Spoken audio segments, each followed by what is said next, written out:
Yo.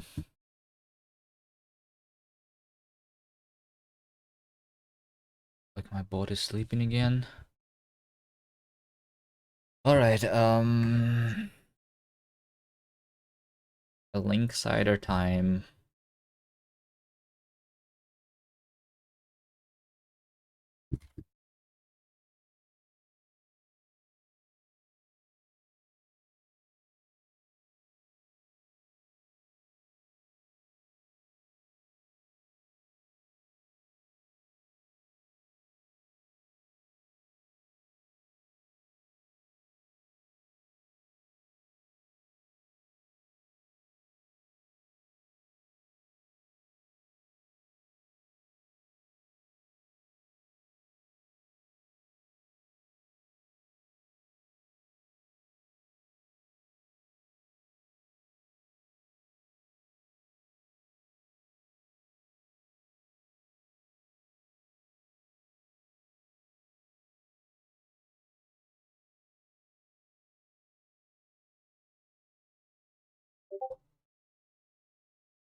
Okay, let's work on something random from this list.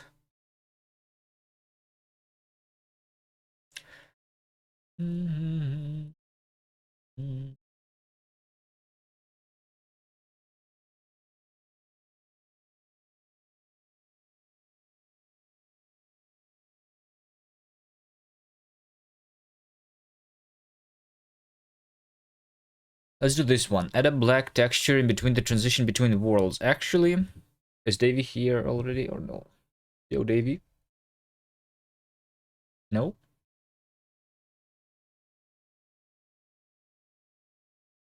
Here's the thing.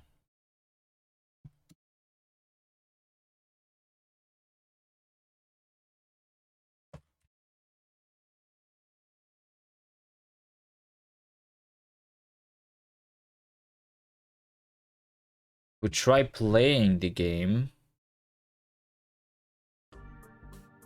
on the web. Then over here, see, I click play and then it takes time to load. And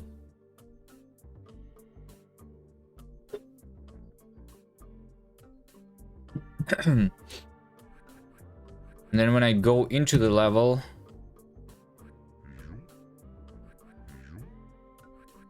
or rather when I'm going between the worlds over here, it takes time for those worlds to load. Not because the files are big, but because it's like GitLab here. It needs to take a little time to respond.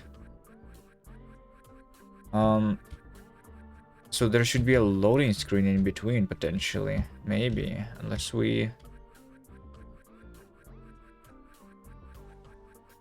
reload.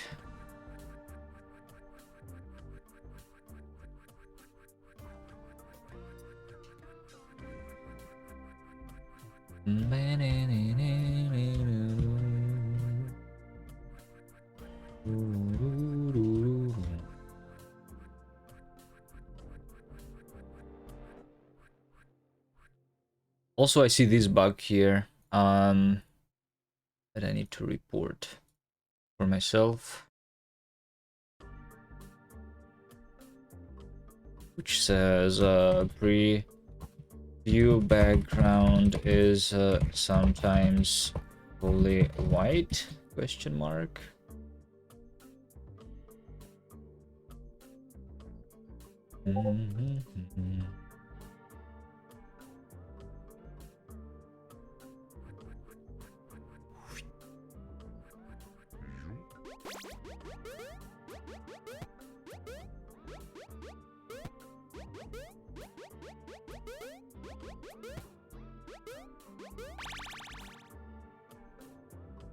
Okay.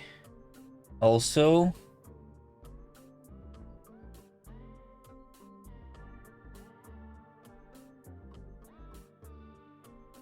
let me see. Saving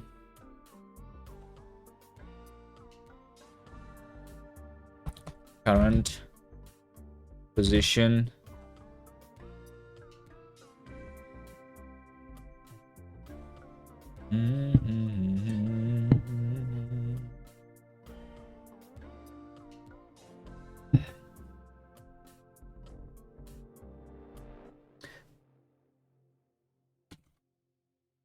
Current, saving current.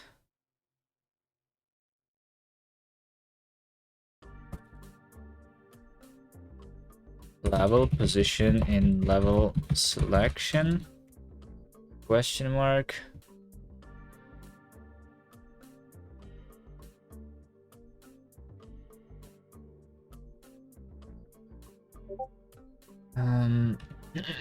Because right now when we launch the game again, we always start at the world 1, but that is annoying, right? Because we want to continue where we left. Another thing is when I'm here and I press escape, do I want to go back to the world 2? I don't think I want. That's what I want. I think the only way for me to go back should actually, like, by clicking this.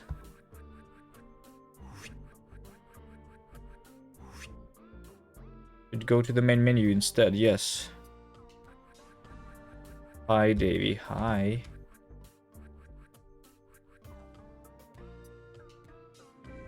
So yeah, right now, look at this. Like, if I go right, and then I go left, and then I go right, and then I press escape multiple times, we basically go backwards, because this is like an inner level, which it should not be. Also, here's the thing. If I go to the right, and then I go back to the left, where should I spawn? Because right now we spawn over here in the beginning. Is that how it should be? Should the position depend on where we came from?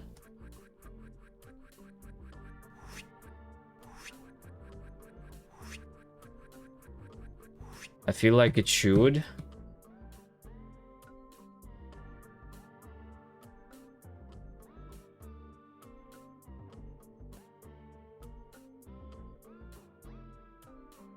Level selection, levels.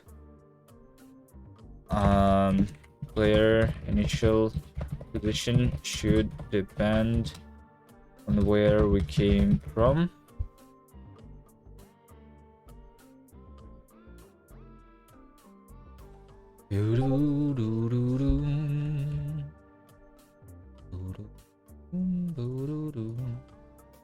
Wait, no. Do.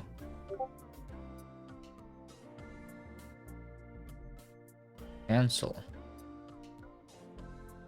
I pushed the branch. All right. Issues. New. Changing. Level.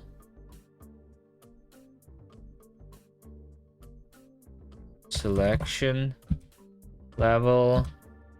Should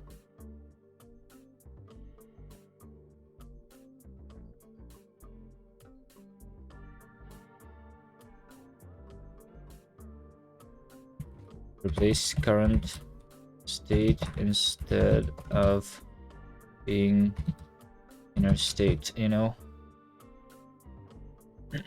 Going to work on that.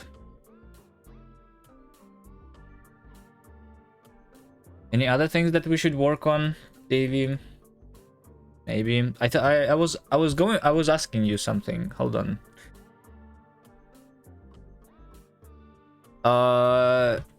Since you are here now, right? Over here, let me show you. If you reload this web build specifically, because on the web loading files is taking more time because it needs to like do the request to the server and then get the reply back. So if I click play here, it will, I guess right now it's in cache. But yeah, it takes time to load the world 2 when we click this button. And similarly, it takes time to load the initial world when we click the play here. if it's not cached. Maybe on I'm not sure about the mobile, and if like loading files, like what's the speed of that. But maybe we should do the loading screen, and combined with the issue that you wanted, which is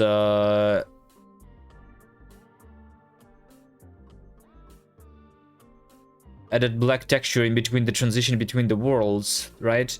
It should not be just a black texture, it should be a loading screen.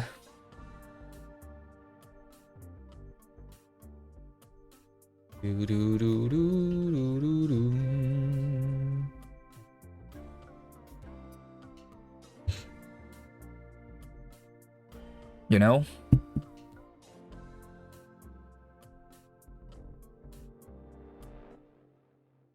But it was a fast transition though. Well, so basically, it was a fast transition though, not a loading. If I reload, is it going to take time then? Let me see. I click play over here. Yeah, I mean, no, that was still pretty fast. That is still pretty fast because this is loaded. When the new build is going to happen, then we're going to be loading.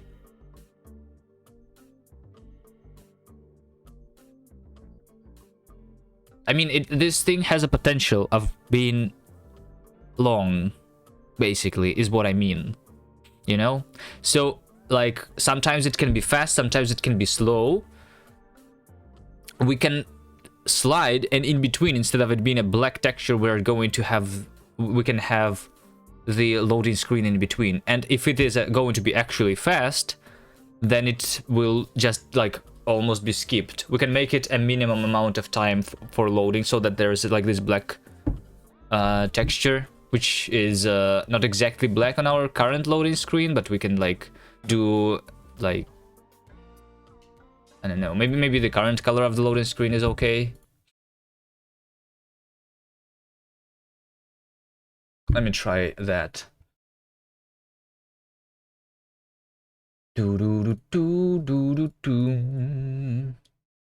wait, do we have fake load time already?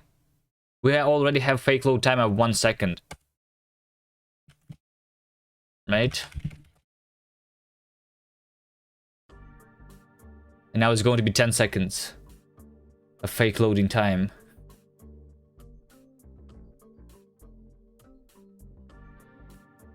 That was a long loading screen. Okay. Okay, well, let's see. Basically what I want is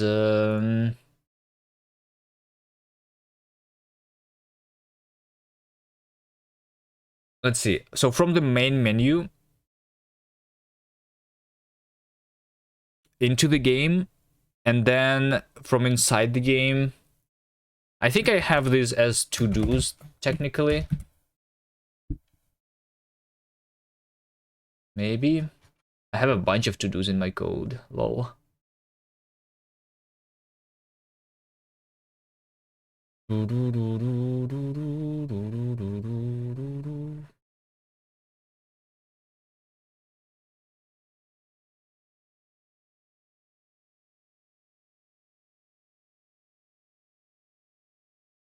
Okay, well, I guess I can just see where I'm creating the new state here, because so basically creating the like in order to start playing on a level, we need to load everything, and that's why this function is async. So whenever we are waiting for this constructor to complete, we need to draw the loading screen.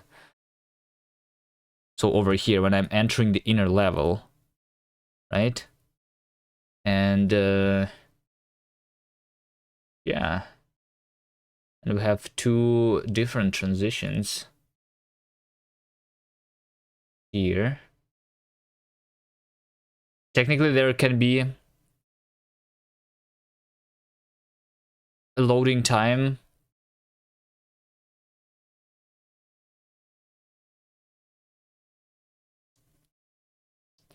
Technically, there can be loading time even if we go into the inner level.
So yeah, here's the problem, right? As you can see, there is two awaits here. The first await is when we are loading the level, and the second is actually us playing the level. So over here, we want to draw the loading screen.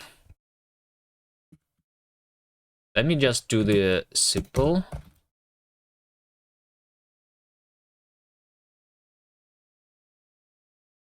Like this. So we initialize, then we run it. And then we do loading screen. How do we even do that? If I remember.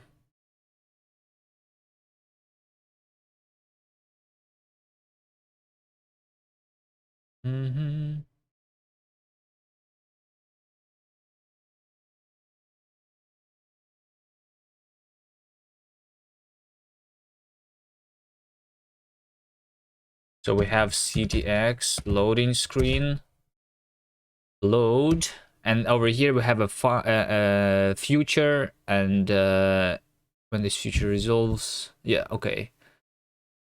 Yeah, okay. I see. So we need to wrap this into a loading screen. Like this, and then await instead. And I think... No, method named run. Okay, and then we have the state, and yeah, alright. I see it. We might want to have a transition in from the loading screen into this thing, but for now I'm not going to have it. State and loading state. So over here we can also do the transition, which we will probably want. Let's see how this looks.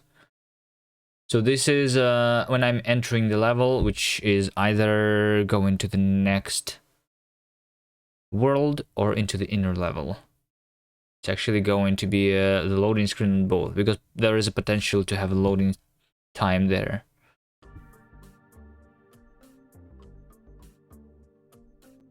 So yeah, over here I just press enter and we go into the loading screen, and then it's loaded and we are inside the game, you see?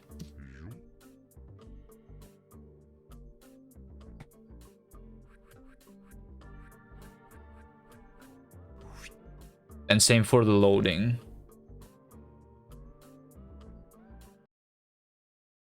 Right, we just need to have the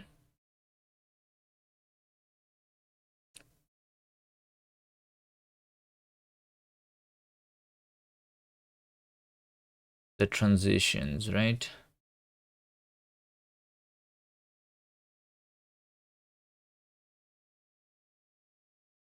Transition. So this is transition in.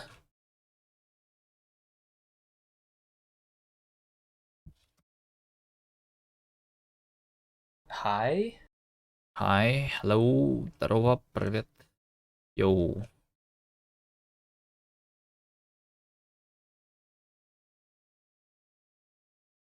So we are going to have transition in and transition out.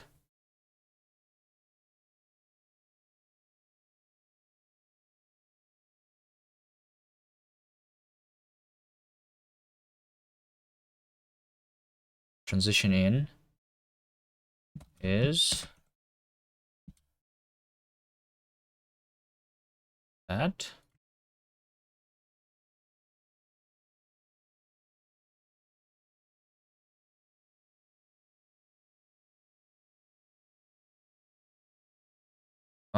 It's going to be matched on the mode.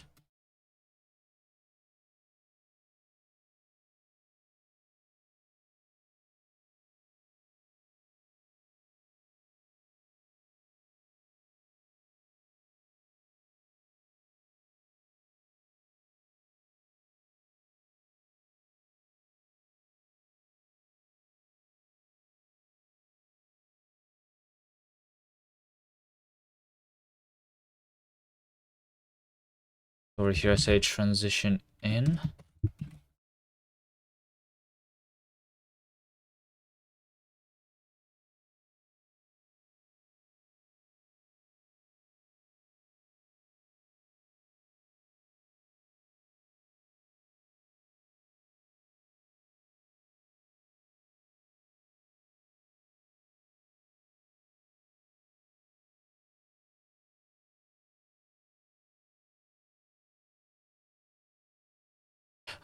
Maybe transitions.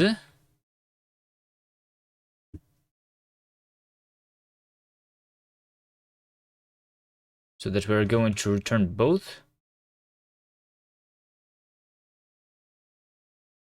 Transitions.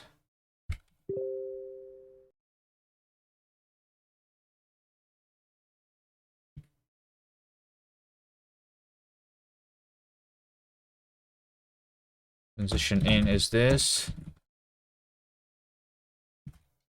Transition in, transition out.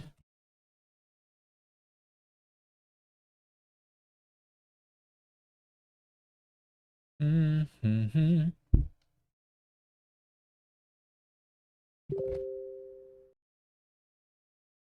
How do I stop that? Hold on.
Actually, I should not be creating that here. Interesting.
Hmm.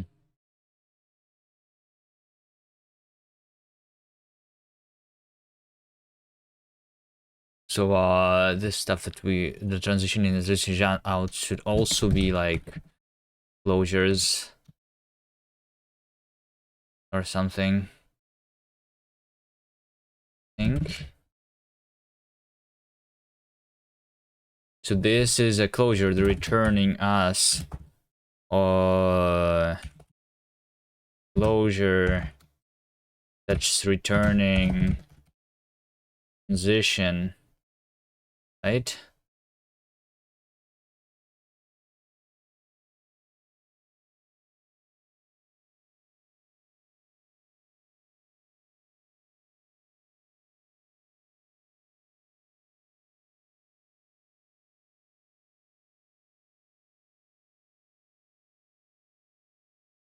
Like this is a transition constructor, and this closure should return two transition constructors for the transition in and transition out.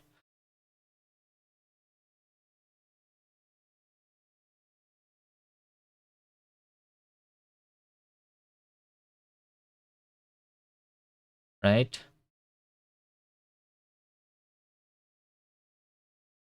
So means that I need to box here,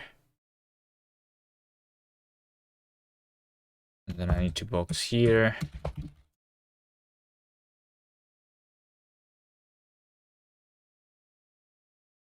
I need to cast this.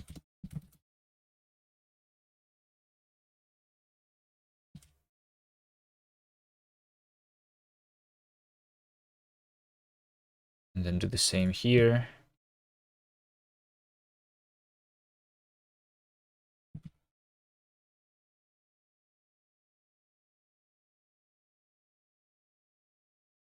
Okay, so now we're going to get our things.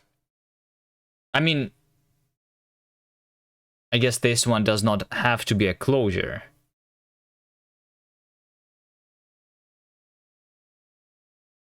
This can be literally just a pair of closures, right? Transition in, transition out.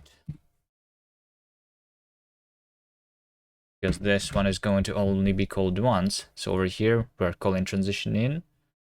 Yes. Transition is not implemented for box transition. All right. Okay, well, I mean, I guess I can do a star here.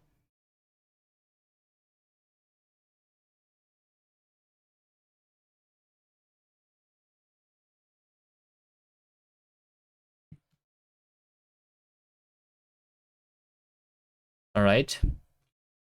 So now that I know, doesn't need to be fn once, just fn. Expected this to be a closure that returns box transition, but it returns input transition. So I need to box here. Right. Box everything.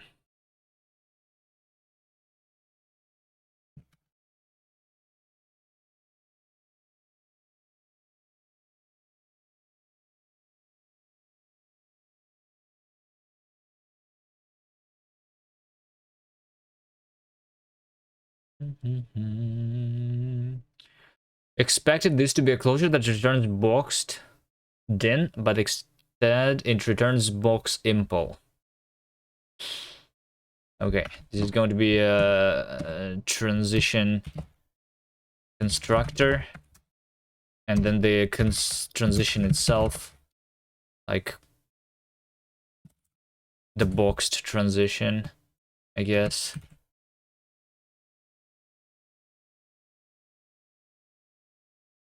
Right?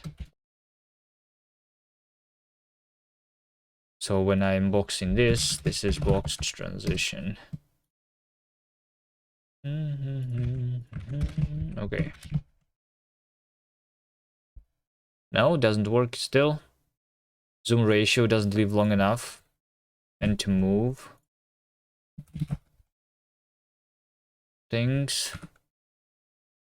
But I cannot just move. Wait, hold on.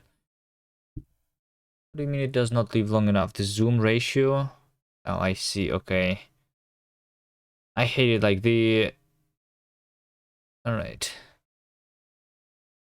Fine. So we have to do the move, but then... context is reference to context. Then it will be moved as a reference, but this thing is going to be copied in. Alright. Same stuff here.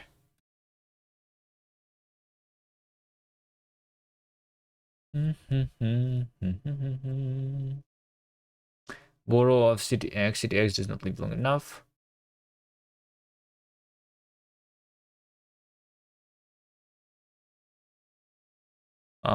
What does that mean?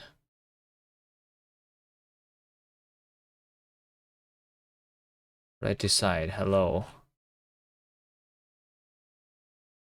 Here's my async closure hell that I am in this game. So on one hand, it is easy, but on the other hand, the closures in Rust, they are like so annoying. So like one of the things is when you have a closure and it references a thing that is a copy type, like an NF32 or on an integer, usually an index, it captures this by reference a lot of the time, even although it should copy it in. Because of that, it does not leave long enough, so I need to move it in, and I need to I need to like force it to be copied in. And then because the other things were automatically captured by reference, I need to construct those references manually. Annoying. And that's not even async specific yet. And then there is also async specific weird things here. We need some kind of partial move. In C++, you can just when you construct a closure, you can like specify these things is like, I don't know. It's usually a problem with copy types, because I want the copy types by default to be moved into the closure instead of being captured by reference. I don't know. Maybe it like depends. Sometimes you like it makes sense if I need to mutate it, right? But if it's just a regular reference, meaning that it's not going to be modified anyway, why do I capture a reference to the copy type instead of capturing the value of the copy type?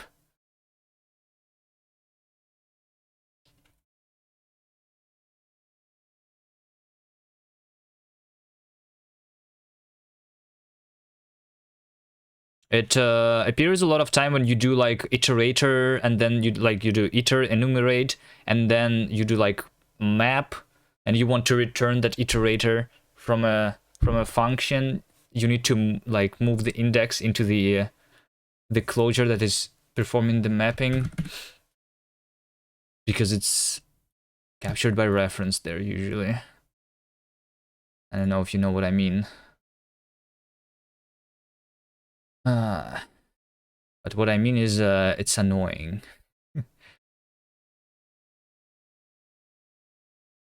All right, but then I have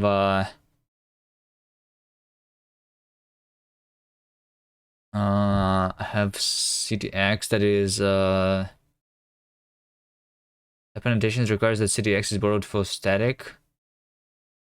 Let's move out of CTX because it is borrowed. Ah, I see. Okay. But it is not borrowed over here. Oh, no, it is. It is borrowed in both places. Okay, I see it. So actually what I want here, since I'm moving this into a closure, I need to clone this and then take a reference or something. No, it does not live long enough. I think I need to clone it before. Also, like over here. So this over here is a like a ref counted thing, right? If I want to move into my closure a cloned thing, then I need to like create another level of indentation, and then before that, say that I'm cloning it. It like introduces another level of indentation, which is also annoying. If it's a clone, you can just move the clone. Yes, but then like, yes, but then you need, it's basically one more line of code, but I'm not complaining about the line of code. I'm complaining about the fact that I need to construct a new scope for it. Unless unless I call it differently, like I call it CTX clone instead of CTX is CTX clone, right? But I want to not be changing the name here because it's annoying. So I will prefer constructing a new one with the same name.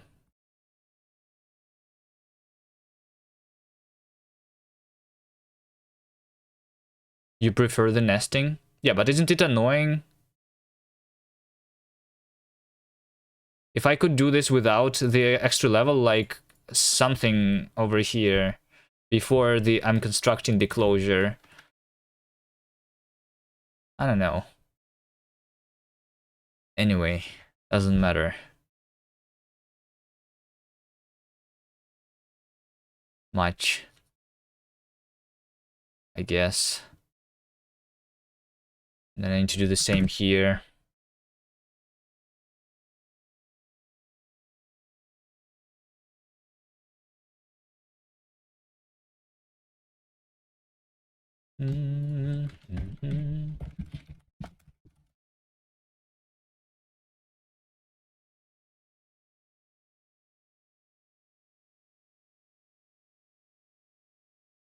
Pass it into the closure when it's cold.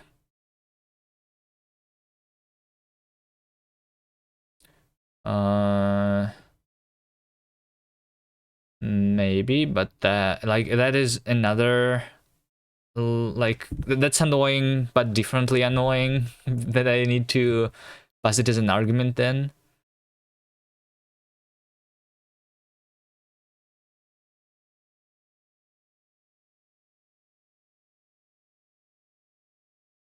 Okay, so this is me working with transitions, and then over here I'm doing the loading screen, and when I'm doing the loading screen, I need to transition from the loading state into this one. All right, let's see.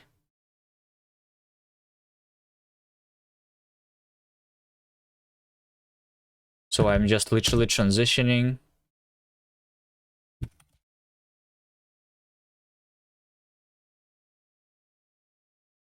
from the loading state into, oh, the transition. The transition is going to be transition out. No, transition in. I'm just going to do the same. So I'm going to do the same transition twice. First into the loading screen, and then from the loading screen to the thing that we actually wanted. And into the running. Like this. Okay. Current world loading state is mutable. Okay, this one should be mutable.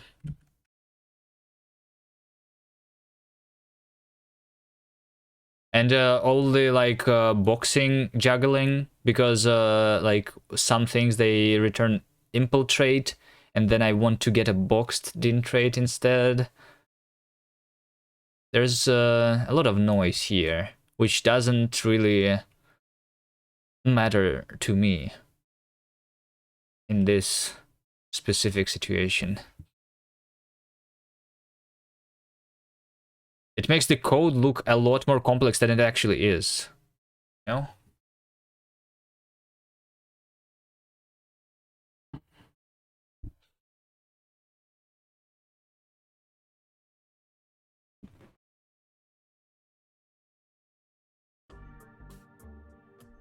Okay, so now I hit in play. So when I'm going into this thing, we're going into the loading screen. The level is being loaded. Then we go in. All right, and then similarly here, we go into the loading screen. It's becoming loaded. Then we go into the thing. So that's what we did basically here. Because loading is requiring time. Fake load time should probably not be 3 seconds. Maybe we can do it very fast, like 0.5 second instead. Or maybe we should delete the fake loading at all. Like, should we even have the fake loading?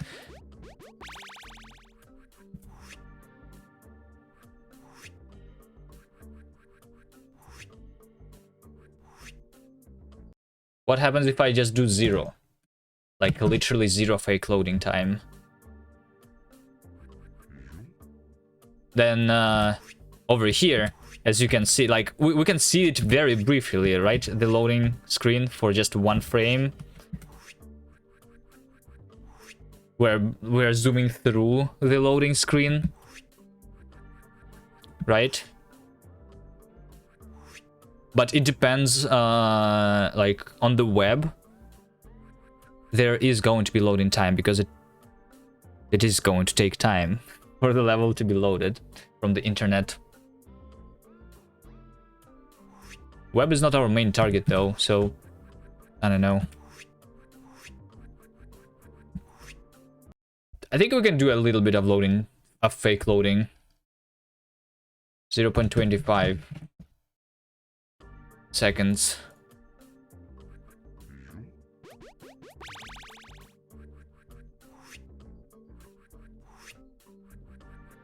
What do you think, Davey? Are you still here? Preload everything? Yeah, or we can preload everything. Right now I'm preloading all the assets. I'm not preloading all the levels though. Maybe, I don't know. We could also just preload all the levels. But I don't know if we want to do that.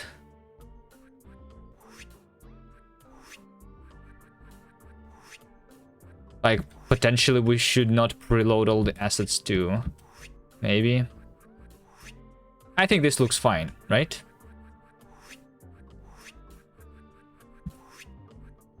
And what about when you're going into the level? Then it looks a little worse, I think. Compared when we go between the worlds, so this is okay, but when we go over here, then it looks weird. I guess it's because the color is being changed. Something.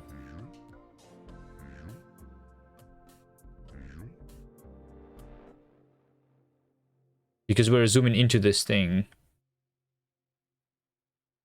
You stack all your assets into the binary, no external files? Yeah. I don't do that. But that makes it easy with Rust because you just do include include bytes. Because then you just, I mean, it is nice sometimes. Should disable when loading inner levels. But what happens if they're like technically we have kind of preloaded this already. But I didn't preload it completely. There is still potential for there to be a little bit of loading.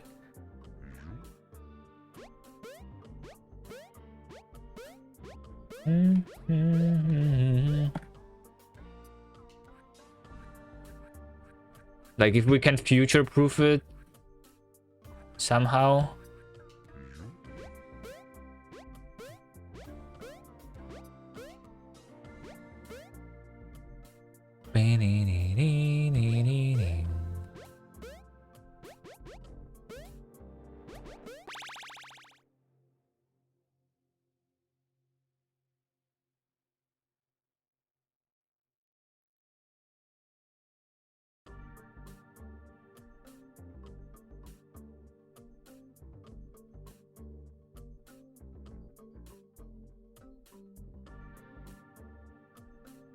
Or the loading should be something else. Like, instead of doing the loading screen, it should at least like show the loading on the player itself.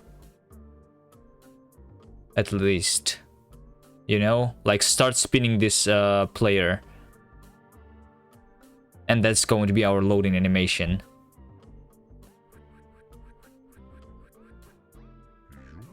In case there is something to load.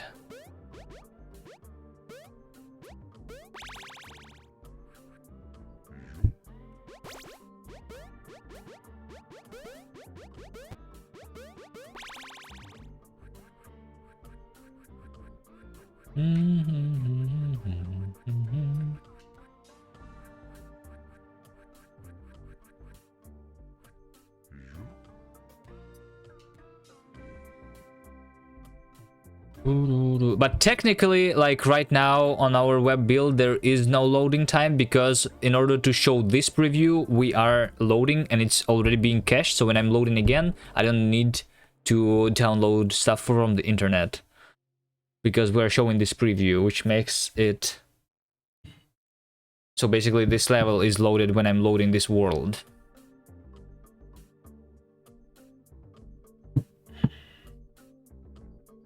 Boom, boom, boom.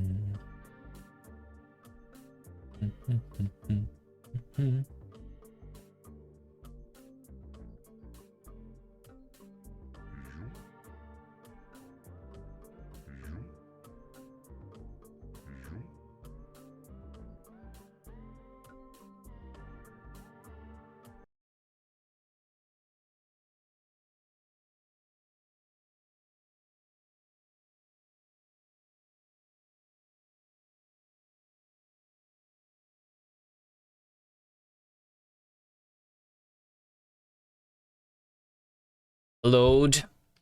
How about...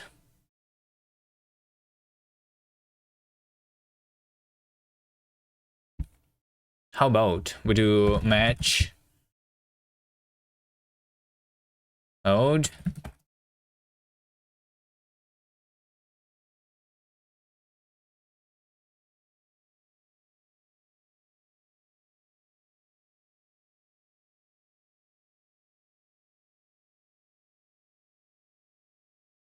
And then for inner levels, let me just remove the fake loading. Load, no fake.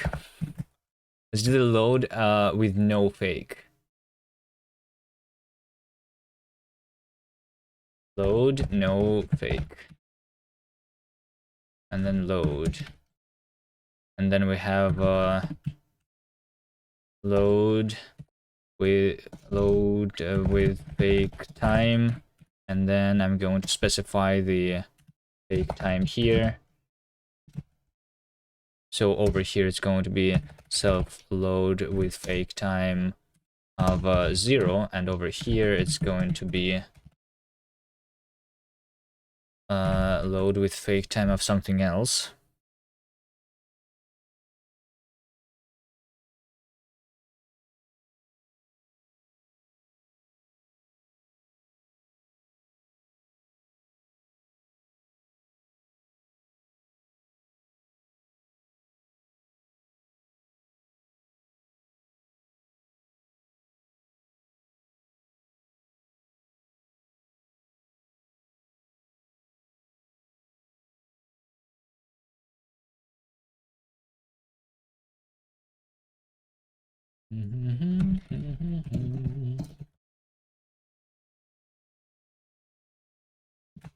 There you go.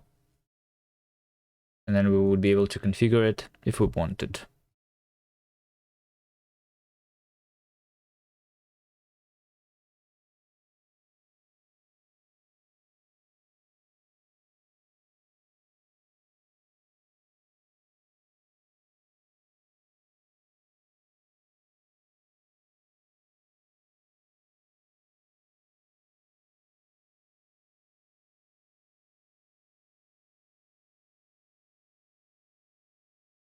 If you stuck all your assets into the binary too, there is still a problem though, right? Because you want to draw, like, the loading screen should be there, If you are, when you are loading the initial, like, I guess 20 megabytes, if it's a mobile game, it's still going to be loaded instantly.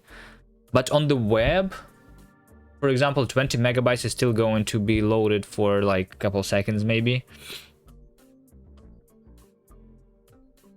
And our game is right now 20 megabytes, so it's going to grow, I guess, when we have more music and more other stuff. There should be at least the loading screen in the beginning. Okay, there you go. Okay, so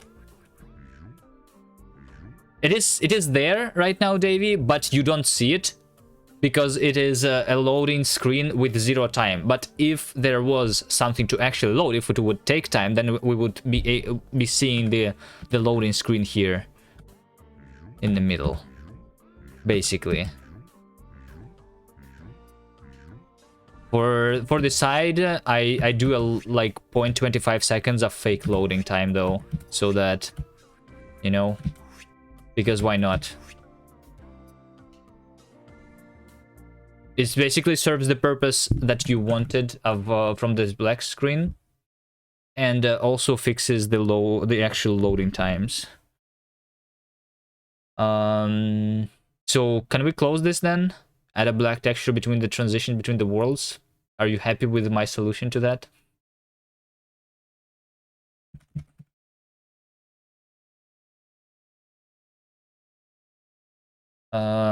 Loading. Black screen is different looking effect though. Yeah, but there is no reason for me to add a black screen anymore, right? Like the different. There is no reason for me to add a different effect.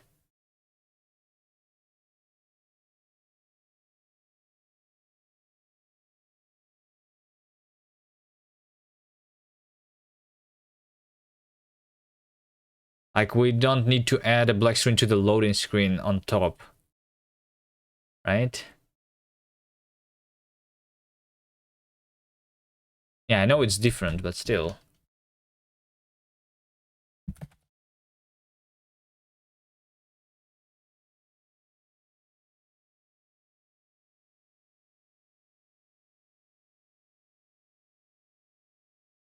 Because otherwise, if we want it to be specifically the black screen, like the effect that you want, then we need to preload the levels, because I don't know how long, like, because I need to load it, the level somehow differently, you know?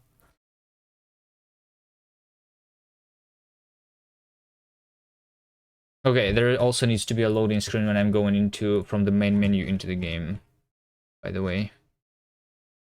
Whatever, it's fine. Yeah, I think it's not the biggest issue. We can change that later if we want.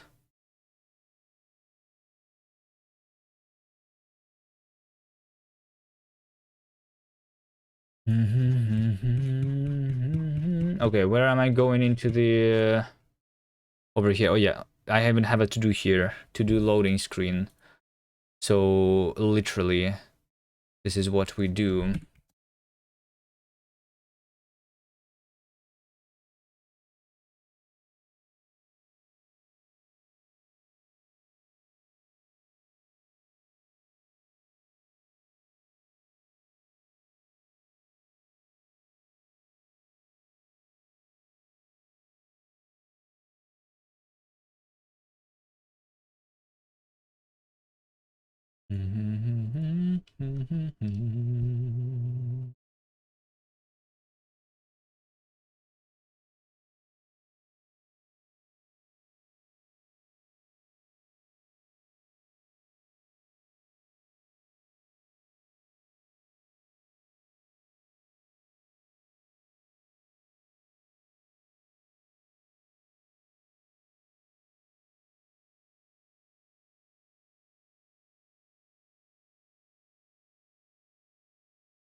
Okay, here's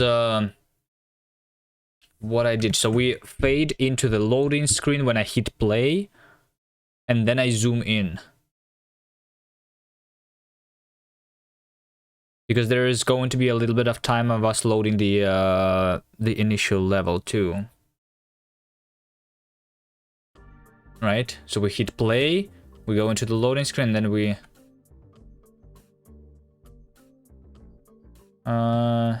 looked like all the transitions are fading.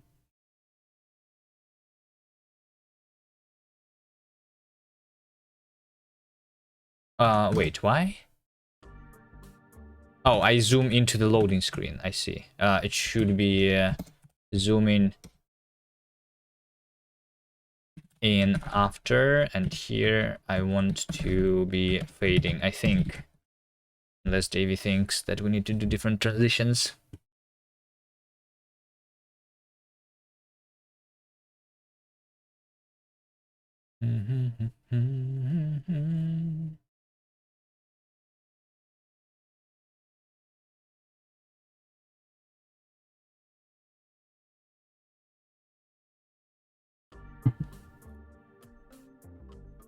Like this.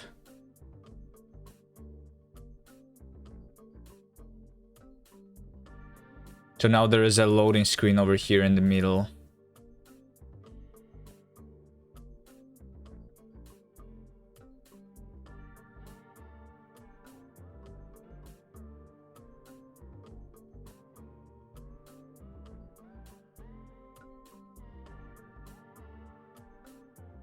Pretty fast one.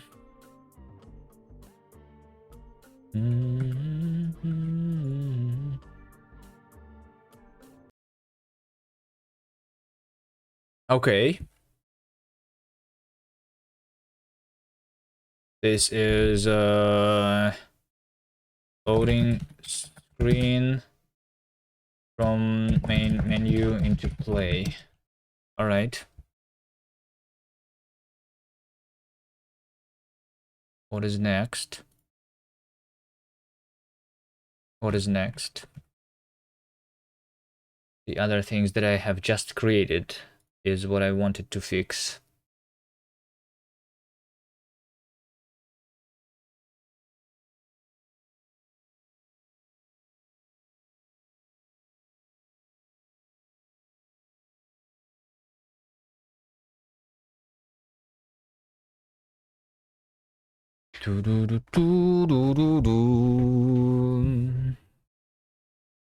Level selection, player initial position should depend on where we came from. I'm not sure how we are doing this because the level selection screen is a level itself and you are specifying the position when you spawn.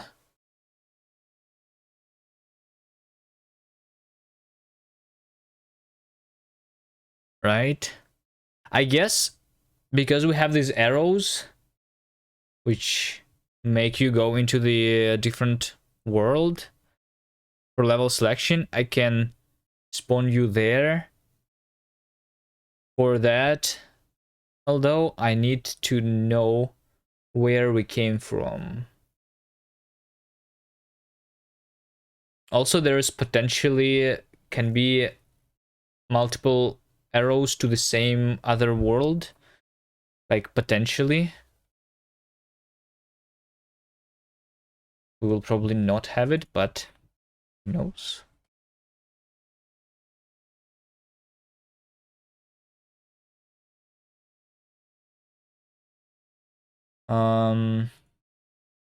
Let me first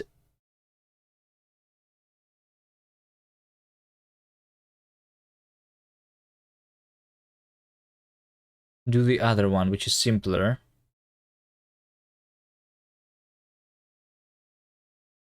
This one should replace instead of being inner state. When I press escape, we go back to the menu. Okay, so this is literally on the code that we have just been touching.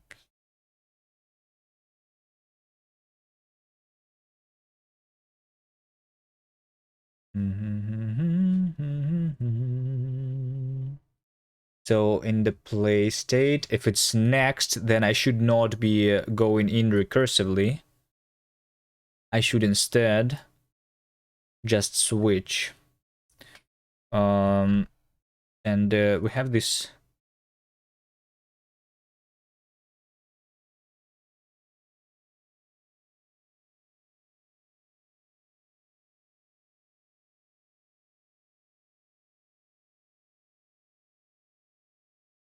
Here. What is the task and who creates this task? I am creating it here, right?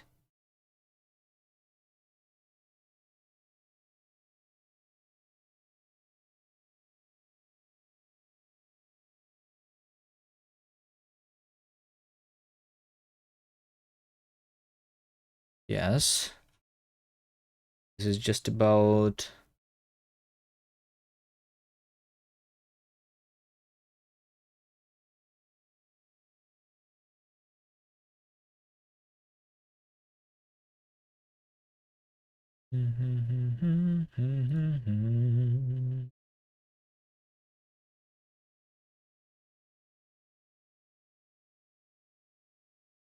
Okay. Basically, I want to transition...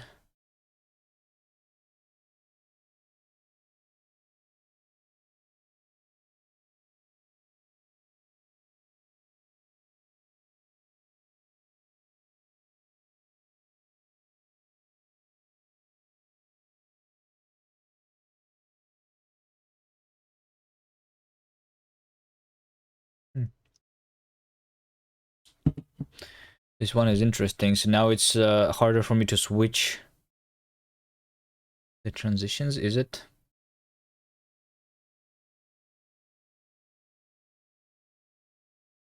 So going back, this is me going back from the other world. And I will never be going back anymore. This is me going in.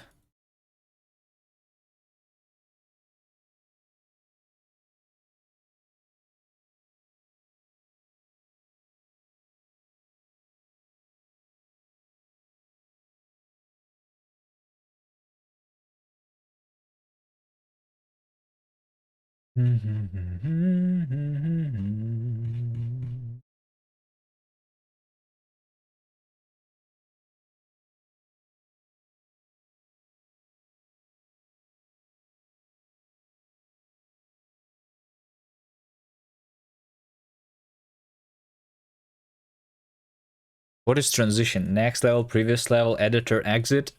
You know what? I don't think we are using that at all. We use switch resume instead to switch state. I mean, or...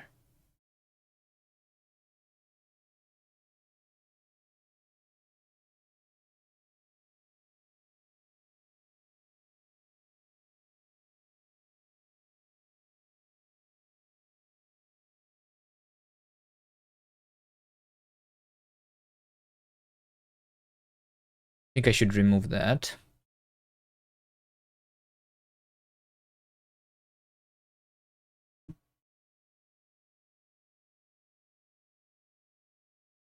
Finish. Finish is called...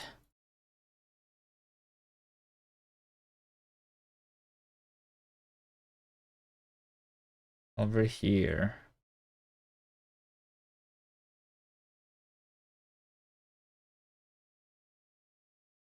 Finish, and we have a transition.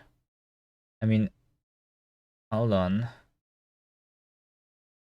Or maybe I should not delete that. And maybe I should instead...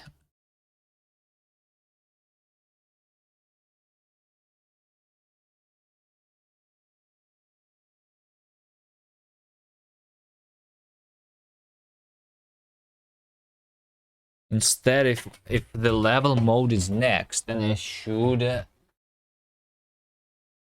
exit.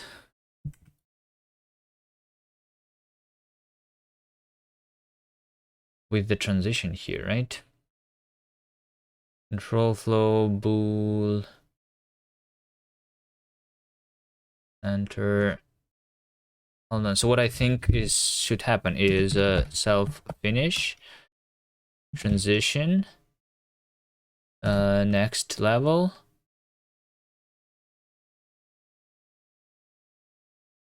Let's call this one change level. And level is going to be, this is the level location.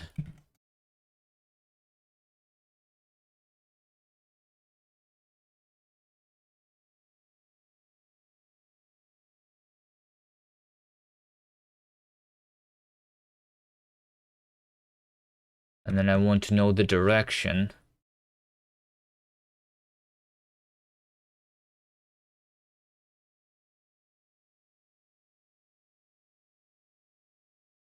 Transition in. Maybe the transition should be saved here. I don't know. Let's do this.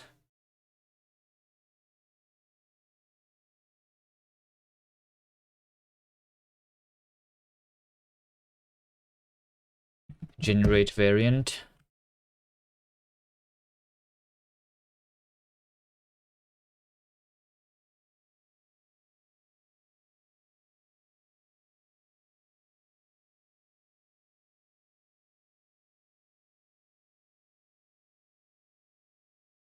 Can it move out of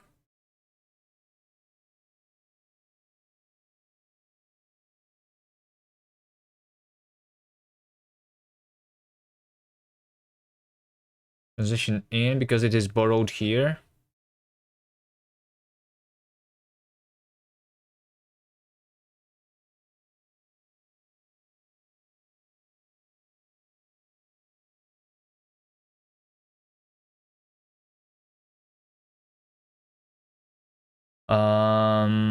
True.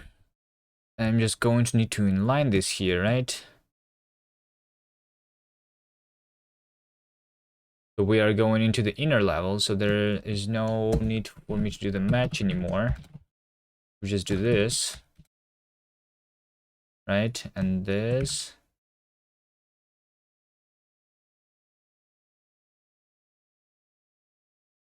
It's happening here and not here. All right. I don't think I am handling these transitions. That so like as a result of us playing a level, we have as a result this transition. So like we end playing the level because we have just finished it, so we need to go to the next level, or like we press the button to go to the previous level. We don't have the order of the levels though right now. It's like how it worked at some point before. Or change level, because we were going in, let's see. I don't want this to do anymore. Run.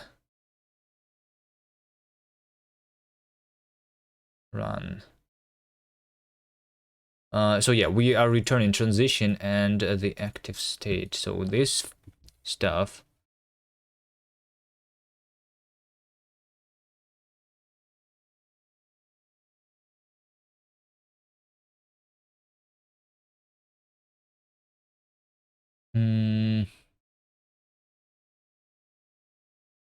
Okay, maybe. So the main menu should not know about that. I don't think so. I think it should be run. It should just return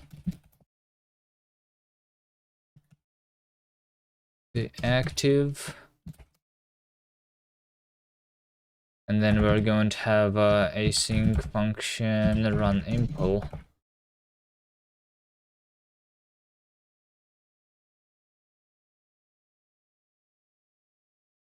Which is doing that stuff.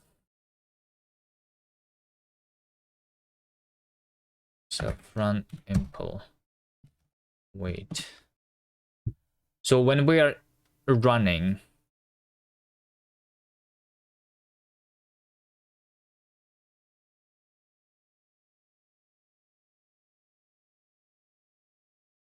that we're getting as a result the transition and the state, right? So That's what we return. But based on the transition, we do something else. Match transition. Hello? Hello? Thank you. Next level, previous level, we don't have the notion of next or previous levels anymore. Am I actually constructing this? I am. So literally, if I have finished the level, then we are going to the next level. We're not doing that anymore, right? Previous level is when we just hit the button to go to the previous level. I'm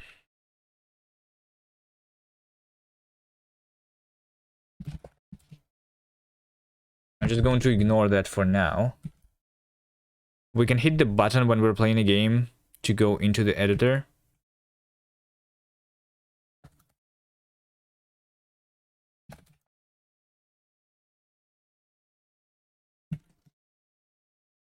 But I'm going to leave it as a to-do.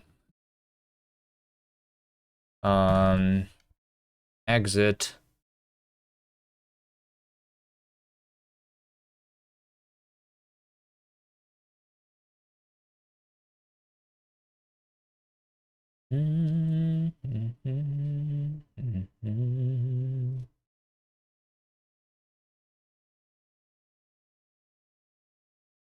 Exit is happening when we press escape. Okay. So in this case, it should just be doing nothing. I mean, we should just be returning state here.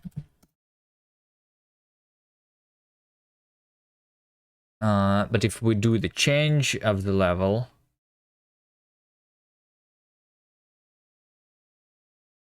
then there is this new logic, which I deleted from here and then did move it back.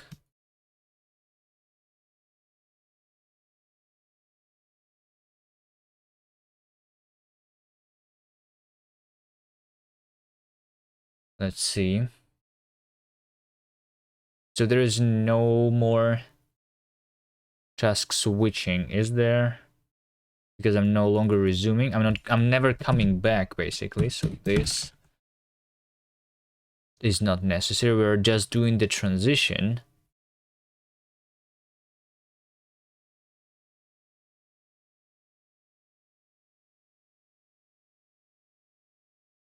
Here.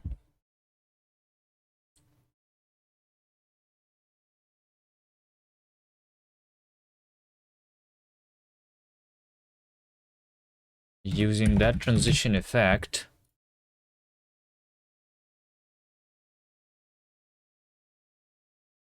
And we're transitioning from the old state, right?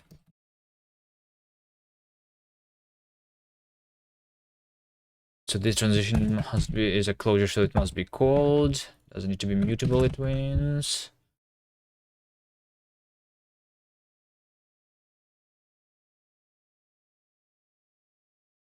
Hi.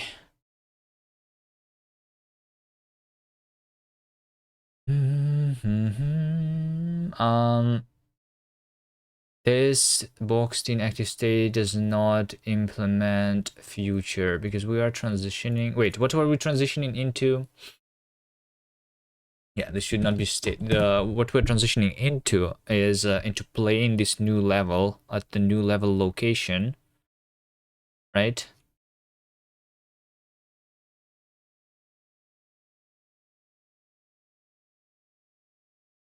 So we are transitioning into the loading screen first.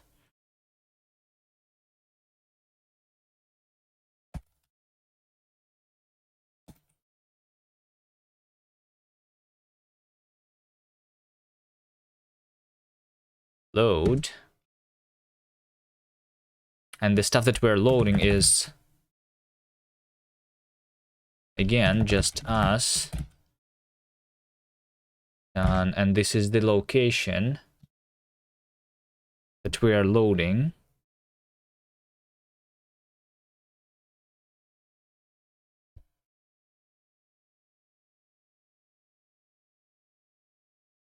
And then we just return the state here, right? Which is going to be different than this one.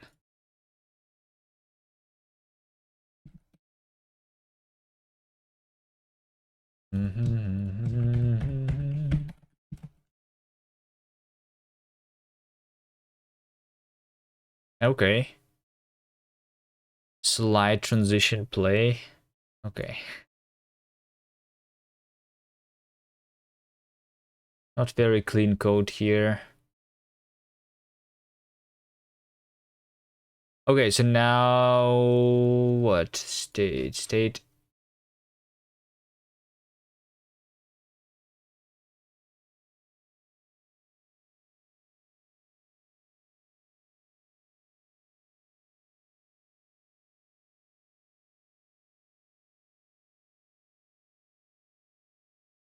You think Davey's productive today? I don't know.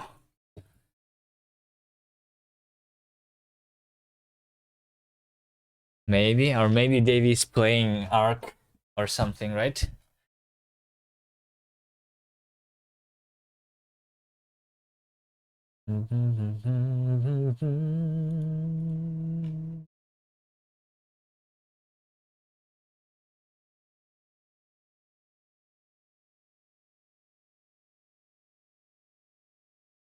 Thinking whether you should use Godot or Unity for your game off. Wait, so you're going to participate in the game off? By the way, I was thinking about that, right? So the game off is has been started. I was thinking about doing that, but I'm not sure if I want to. I'm not sure if I want to. Davey, why don't we work on linksider instead? You are probably? Okay. But are you going to work on linksider at the same time? Because this is a month long one. How about Davey, then we cooperate? I become the artist for your game. You are going to be the programmer doing Godot and or Unity stuff, whatever. I do the art for you, and you do the art for my game, for our game, the linksider. Why not do it at the same time? Yeah, but just switch the roles, you know. So like for we just switch the roles, you know. Kuvi as an artist? Why Kappa though? You think I'm a bad artist? It's a month-long jam. I don't need to be speedrunning my art, right? I can do something like the Beans art. You know? You think this one is looking bad? Why Kappa? This art doesn't look too bad, right? In this game.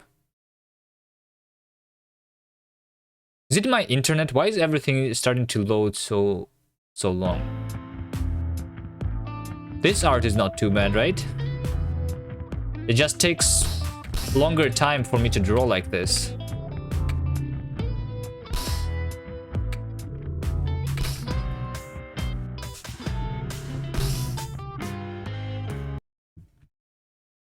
You want to practice art too? This is so funny. The game. Hold on. Here's the link. I was going to make this game into a full game before we started linksider. But now we are working on linksider instead. Okay, you know what? Let me do a quick speedrun of this.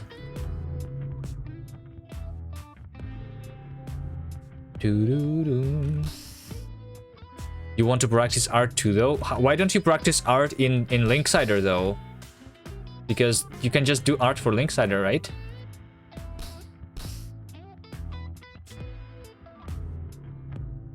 You should make a game and then it's full circle.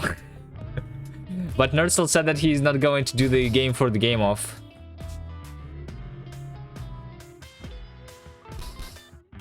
It's been a long time since I played this game. Do I remember how to speedrun this, you think? I mean, doing pretty good so far. Oh shit, but I'm falling down.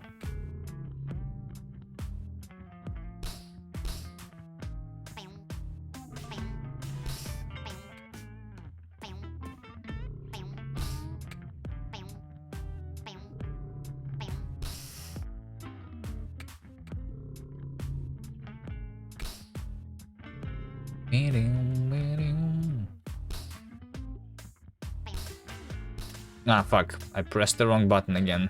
Try to do the skip here. There you go.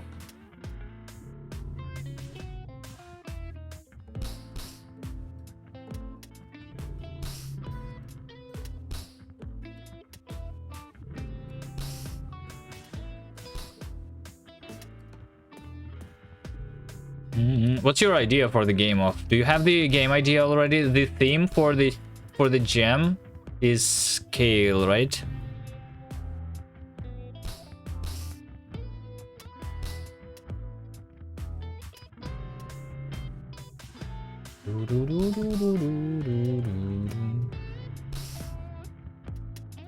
Maybe I should work on this instead of doing the game of, you know, like if Davey is not working on linksider, then I just need to go back to this project.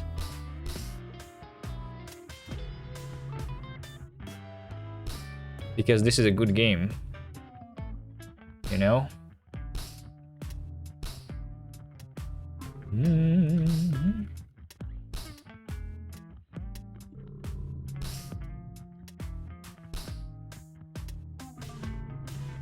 Don't care about the theme too much, just want to work. And a new game idea? Oh, okay.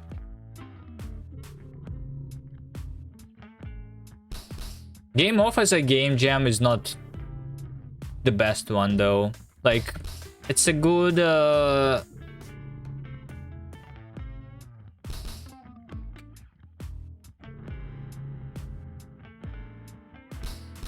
like opportunity, but there's not going to be a lot of people who are going to play your game, I think. So Flash Dark, even though was good, I don't know. I just don't like the community aspect of the GitHub game of too much. Does he explode if you don't fart? Yeah, it's the eyes are going red. This means that I'm building the pressure, and like it has a certain threshold, so I can force a fart, or I can wait for the auto fart to happen, and then I have enough, like, for, so like I can hold enough power for 2 jumps. So that's why I can do a double jump. One of them is manual and the other one is automatic, basically. So I wait for the auto jump and then I am forcing the second one. You're still not sure if you want to commit or not? Okay. You can work on some linksider while you're waiting on the decision, you know.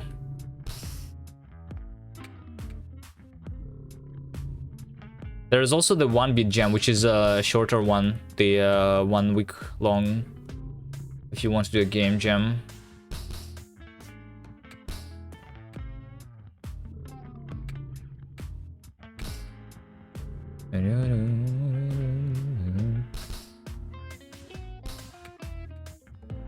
It has been a long time since I played this game. I mean, this is not a bad time. 4 minutes, 50 seconds. I mean, this is still speedrun time, technically.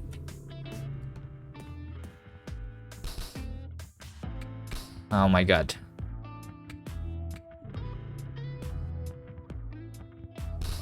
There you go, there you go. This is it. Ah, almost, fuck. Alright.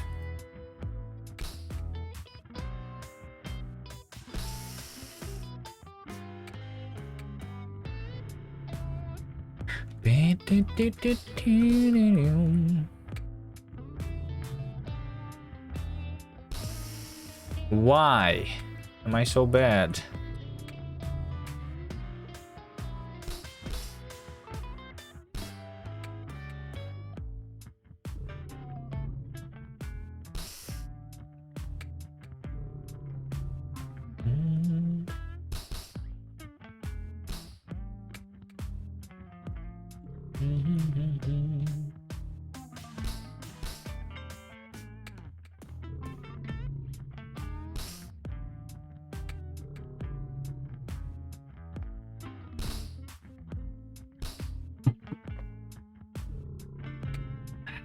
this point, it would have been faster to walk, to go the normal route instead of trying to go and to do this. Skip.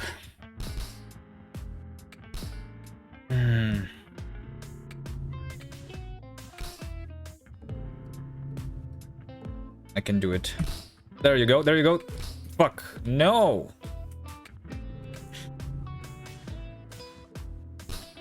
This is it. This is it for sure. Alright, easy game.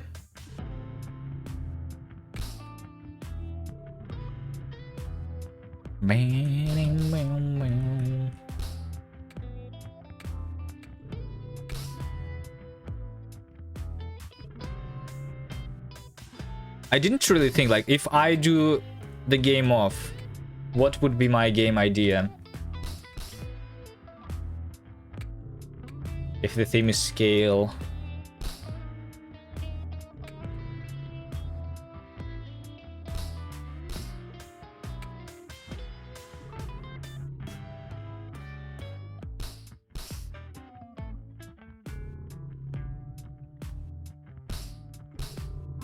No, no, no, no, no. It's bad. 3D 40 an idea.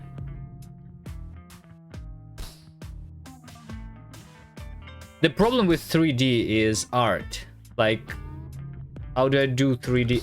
Like, I don't know. If we, I guess, I could try doing something similar with the Spear game that we played.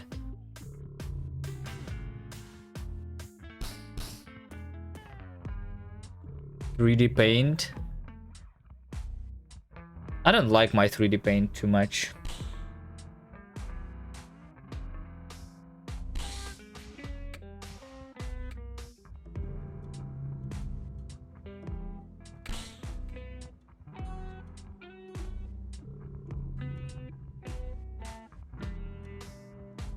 And anyway, what is the game idea? If it is a 40an, if it is the 3D 40an,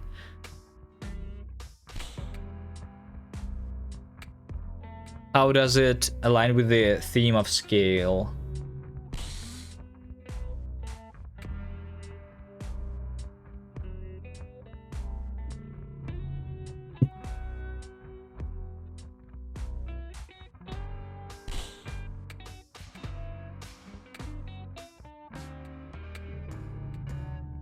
Scale also has a meaning of climbing. I never heard about that.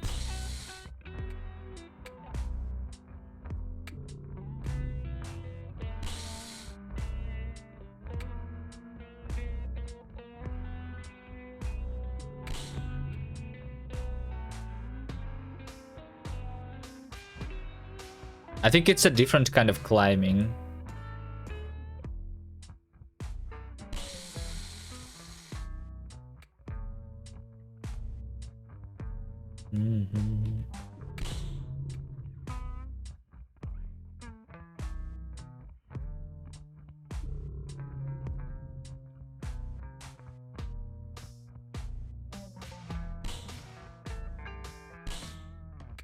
Check the jump page, it shows the description of scale from dictionary.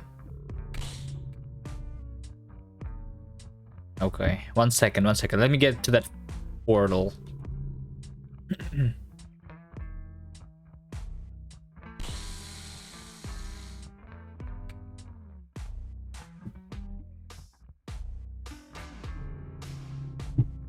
And then do the mega skip. If I can. Okay. Just need to do a good double here. I think in this direction. Ah, fuck! It was not good. Alright, but I didn't go in.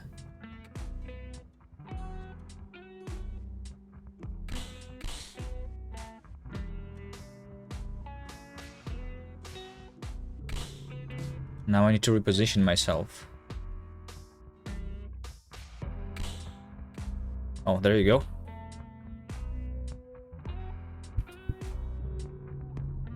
Like this, and then double jump.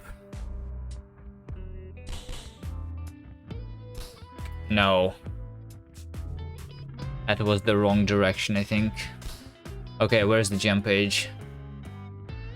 To climb up something steep such as a wall, building, or mountain. Oh. Literally the first... Literally the first definition of this word?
Raving about trust, you might like Baby. That's from the authors of this game jam. You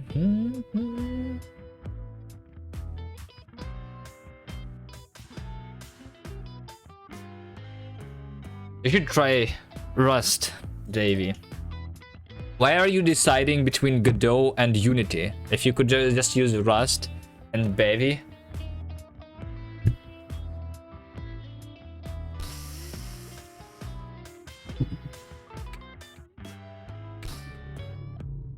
Okay, so we do a 3D Fortean. What's the game mechanic of a Fortean, though?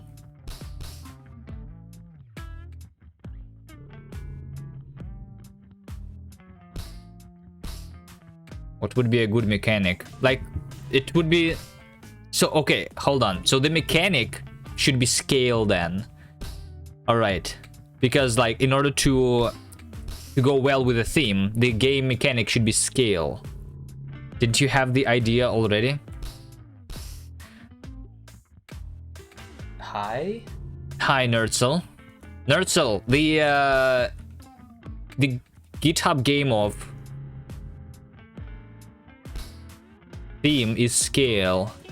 And the meaning of scale is climb up a mountain, for example. So Davey is saying that I should make a 3D Fortean for this GitHub game of.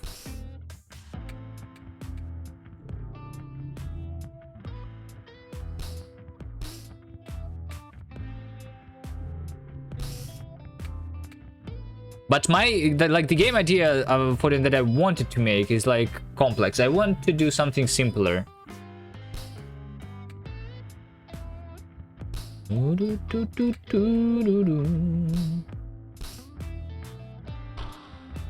What if the game mechanic for a Fortean would be just scaling up and down?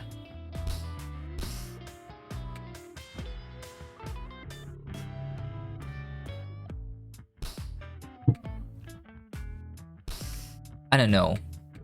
I don't think I want to make a Fortean anyway. I don't know if I want to do the GitHub game off at all. What I wanted is to join someone's team, maybe.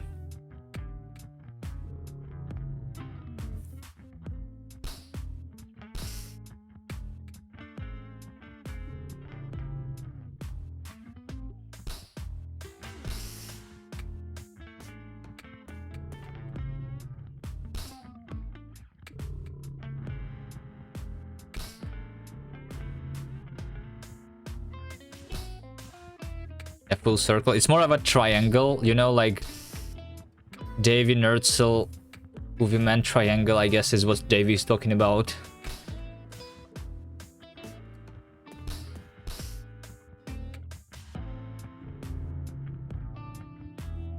It would be a circle if there was like more people involved.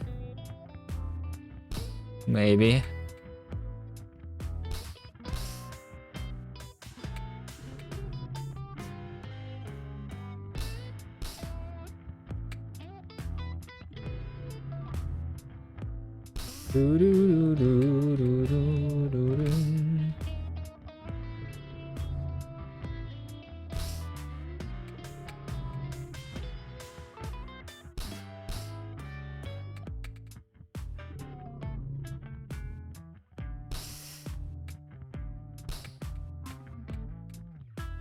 Imagine everyone making a game with everyone else at the same time.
I don't know, like the reason I don't want to do a foreign because instead, why don't I just finish this game, right?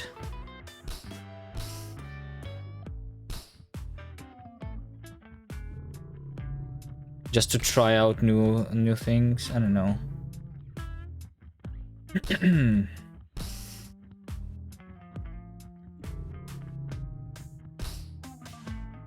Crazy climber.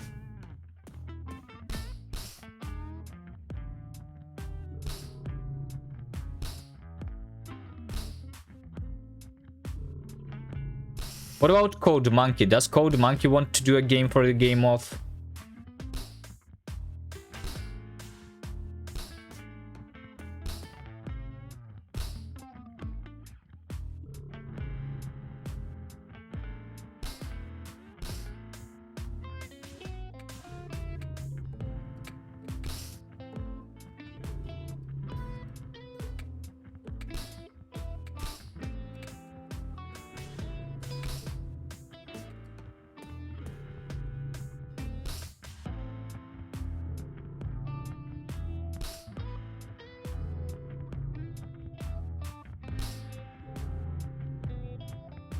You didn't know about it until now? It just started and it lasts a month.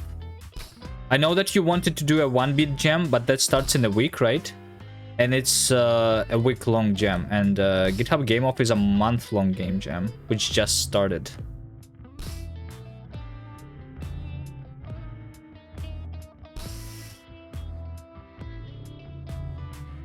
You can just ask in Gem Central.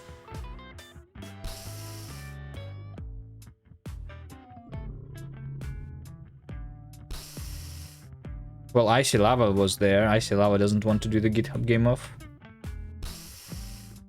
And Rinks is not going to do GitHub Game Off.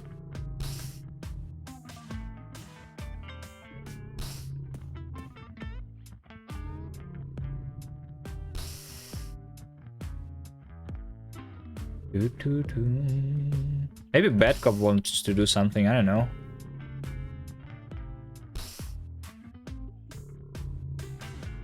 No one wants to do Game Off. Except for Davey. Looks like Davey is the only one actually doing Game Off this time.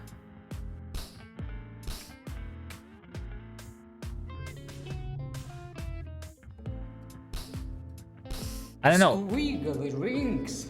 Hello, Rinks. Squiggly rings. Squiggly rings. So I know that the reason Rinks wanted to not do Game Off is because Rinks wanted to do a break from art, right?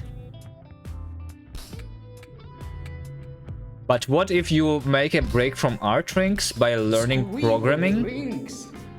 so that you are going to be the programmer for a game, and then I'm going to be the artist. That's going to be the team, you know? Rinks is going to learn some Rust, you know? Oh, Davey just had the same idea in chat. Hold on, I saw the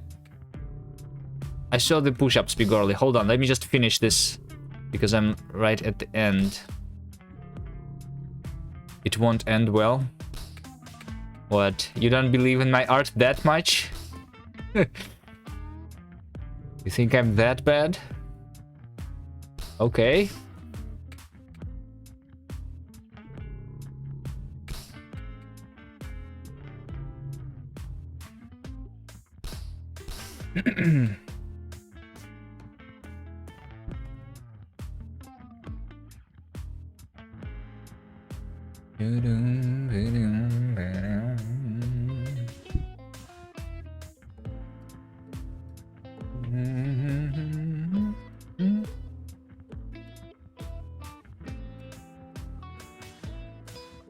All right, let's go do the push-ups.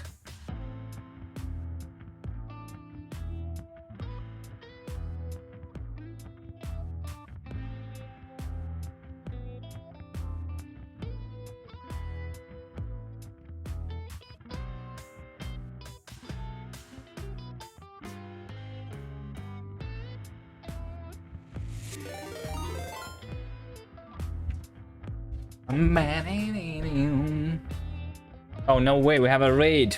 Yo, welcome in, raiders.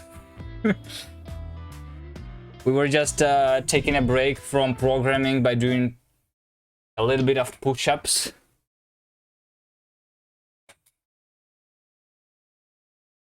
But hello. We were also thinking about participating in the GitHub Game Off because we're doing game jams.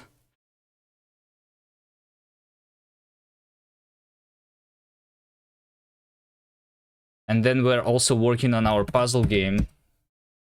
That's called Linksider, which is not compiling. Perfect. I was going to show you the game, but I guess I can show it over here.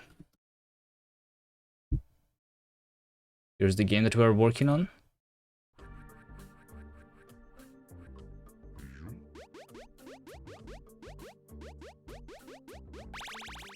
It's called Linksider. You play as a cube, which can go left and right. And then you can also have some side effects like the jump and others on your sides. Yeah, we added loading screens, we added these transitions. I was working on something else, which was what was I working on? What is this? This is when I hit play the game button. I was adding a transition. I thought I already made it work.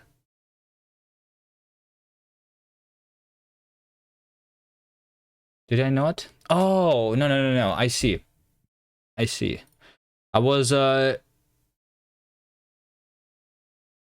was working on this issue, right? Changing level selection should replace current state instead of being inner state. Yeah, exactly.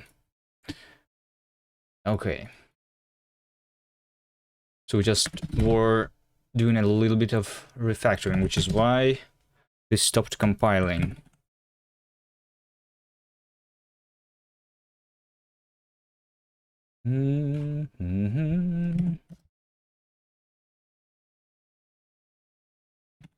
Control state is mutable.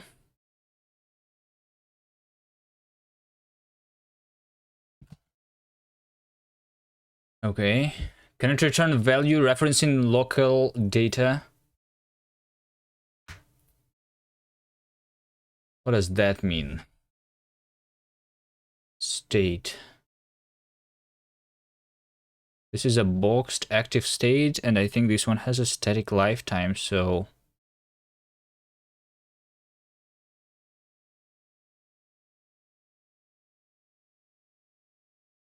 I am not returning it at all, am I?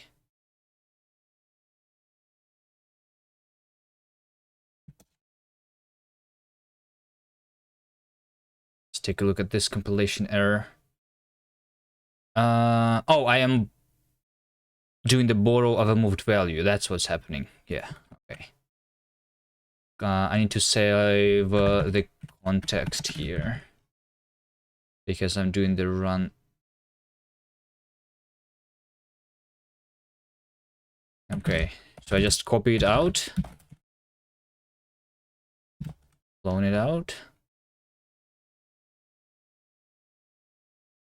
and then we cannot return a value referencing local value ctx.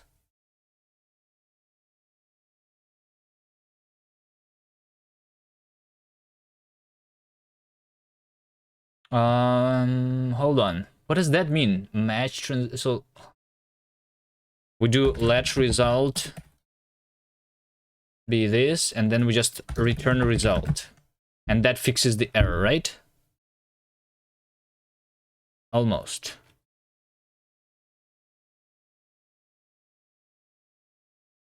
Can you return value referencing a local variable? Which thing is referencing it? Returns a value referencing data owned by the current function. But the type of this is boxed in active state, right? This thing.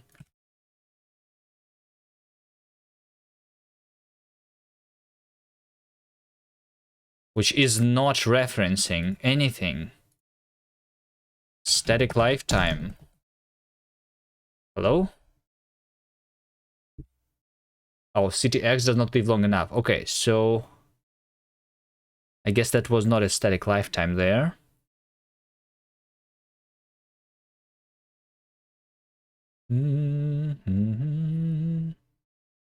Yeah, we have a lifetime of the context. Okay, so we need to do the...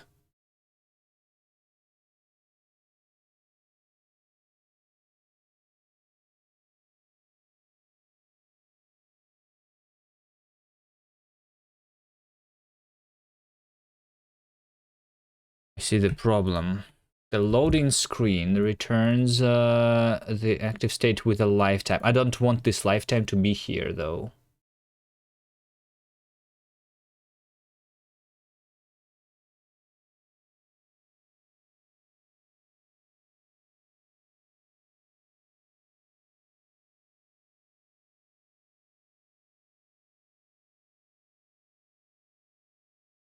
Because I want to store it. If I get rid of this lifetime, then it doesn't live long enough. Which means, because I'm using a reference to self here.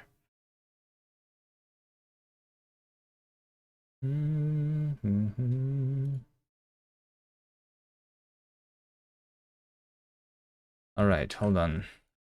How am I using this again?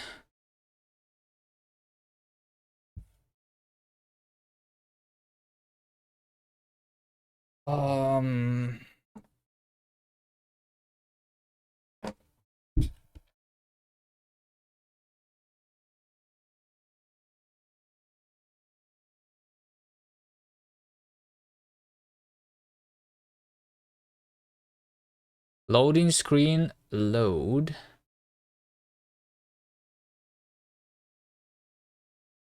This is the loading state, right? Hold on. I think I know. This is the loading state. So after I'm performing the transition, over here I'm transitioning into the loading screen. Taken screenshot. You want me to crash? You know what is going to happen if I click this button? I mean, the stream is over, is what's going to happen.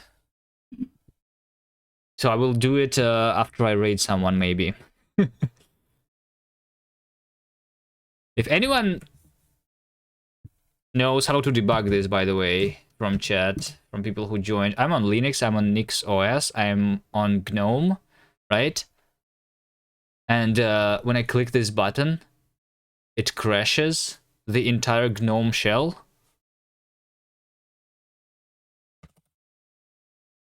There is a couple of issues in my journal with some of the processes have been dumping cores. Pthread kill implementation. I'm not sure where to look in these error messages though. AMD GPU fans gate. Like, well, where is the actual issue? I have no idea.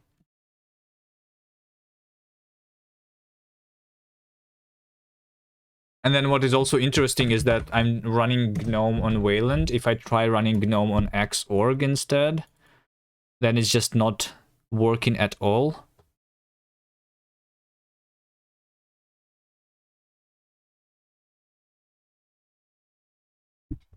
So I was trying to use GNOME on Xorg instead. Imagine having clear error messages. I mean, maybe those errors are clear to those people who have made whatever is crashing there.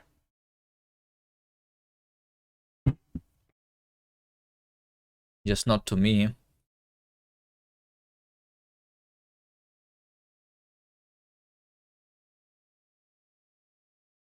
I guess one of the solutions would be me downgrading and like going back in time of my Nix configuration, but I don't want to go back. But maybe I will have to. Maybe instead of using NixOS unstable, I should be using NixOS like stable, you know?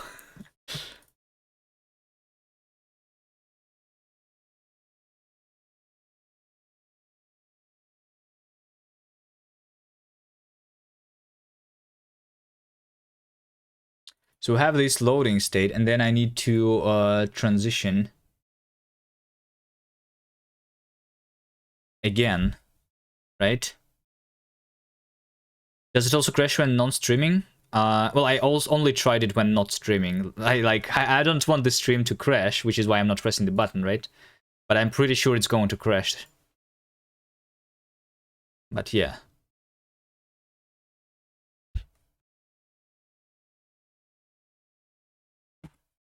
It was complaining. I think I still saw the issue in my journal. If we don't go into the last boot, but just go into all the errors that I had, I think it's going to be somewhere around. We have a lot of dumped cores here. See, like GNOME shell WR. What does WR means here? Yeah. So this over here is the error message when I was trying to start the GNOME shell on Xorg instead of on Wayland. It literally doesn't it literally doesn't start for me, and this is the stack trace. Wait, what is this? Hyperland wrap? Dumped core? Wait, what? Why is my Hyperland dumped core? I'm pretty sure I wasn't even launching Hyperland.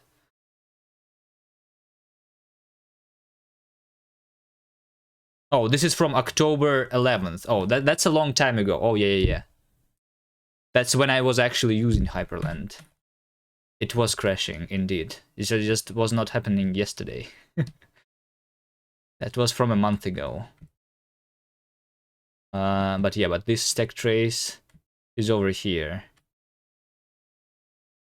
We just failed to start GNOME shell on X11. And what does this all mean? I have no idea. I think this is the crashing in libmatter 12 meta display get X11 display, and this is this function is crashing or something.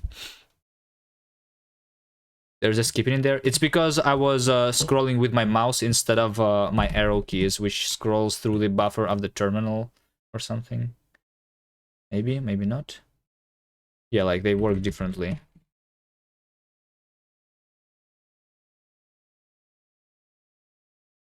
Okay, anyway, if you have no idea how to debug that, then I'm not sure what to do. I will just try to update my system or downgrade it instead. But yeah, multiple things are not working. You can also see right now over here, this is another bug that I'm not sure when it started happening, but I'm in VS Code, right? And if you look at my cursor, it says that it's trying to like resize, doing the vertical resizing for no reason, even though I'm working in the code editor, right? It should be a different cursor. It's very weird. And now it's the correct one. Like, I have no idea when it started to break, why it started to break. It is annoying. Looks like my window manager is broken. Maybe. Yeah, so for that reason, I was like going to try and like there has been a lot of issues for me on Wayland, so I was trying to instead like not change much, like not actually change the window manager. I was using like BSP window manager before, but I don't think I want to go back to that. I want to still use my GNOME, but on Xorg instead, because it's supposed to be working on X, right? But then it doesn't even launch. It crashes immediately if I try to do that for some reason.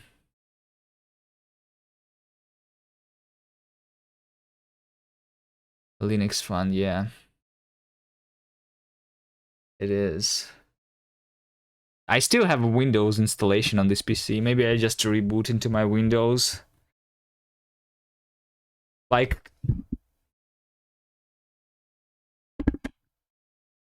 I will not be complaining about Linux if I'm not using Linux, right? I will be complaining about Windows instead. Sometimes you need to go back into Windows to just remember why we do the switch.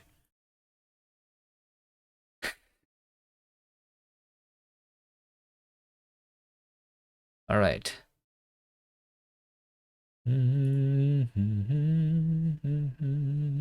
Oh, what was I working on?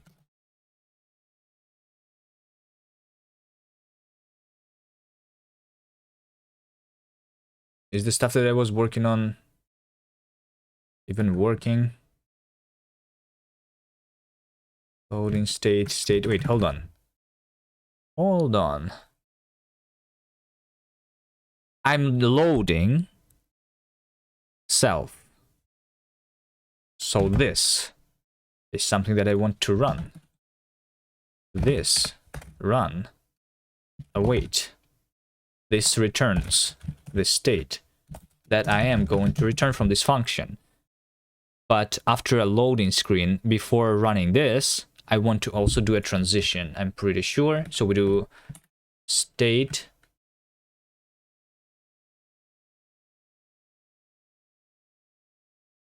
underscore.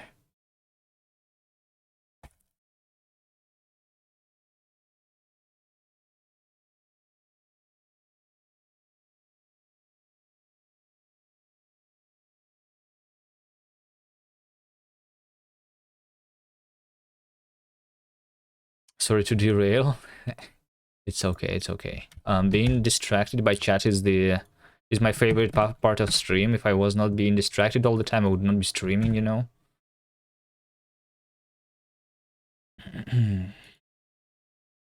I'm still getting more work done on stream, even when I am distracted all the time, than if I wasn't streaming.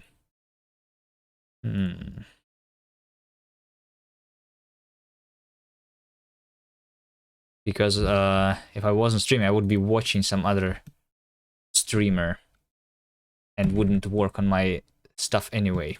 I've been meaning to switch to Wayland now that NVIDIA has finally supported EGL buffers, but it's been a couple of years and it still haven't. Next step, stream your distraction. Like stream another... What? What does that mean? Just restream another streamer? Stream how I'm watching another streamer?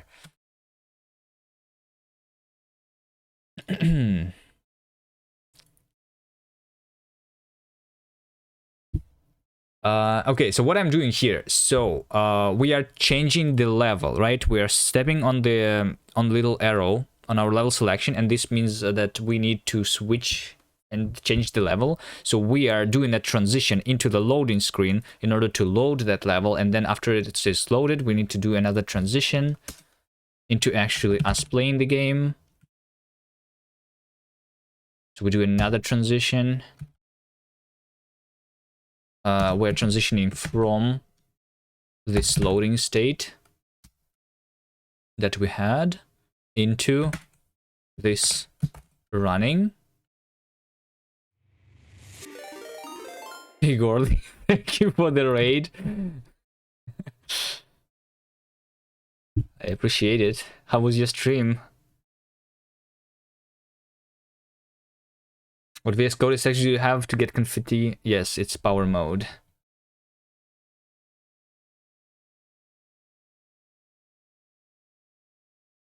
It's called literally the power mode. Confetti though, it is these sparkles, which I don't like how they look, but you can change them into Clippy, for example. I don't like how this looks. I don't like how this looks. So like I changed the default settings on that one.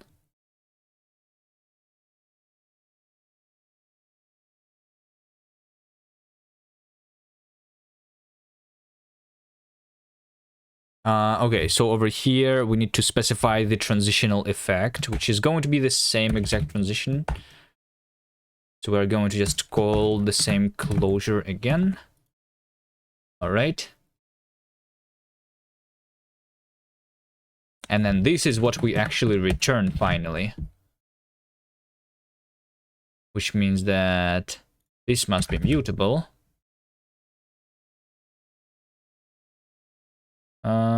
Wait, actually, we just await this thing. So this does not need to be mutable.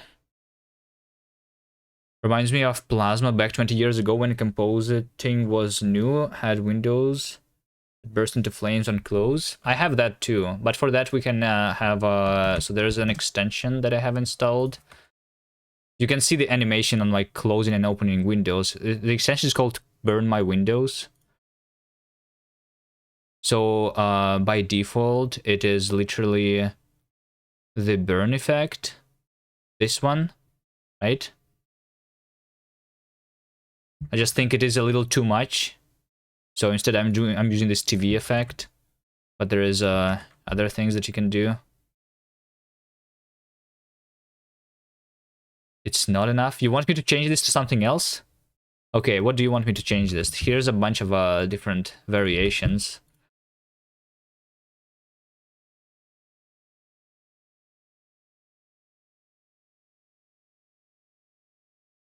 Rick and Morty one is... I don't like this. The pixel wipe is kind of nice. This one is very slow.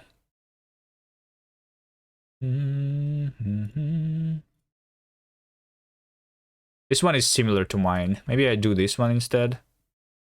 Wait, can I enable both of them? Oh, I can also configure the timing of the animations too. Nice.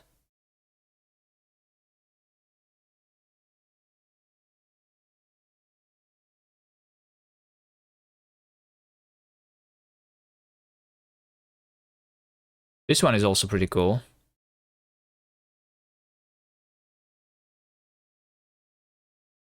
The incineration.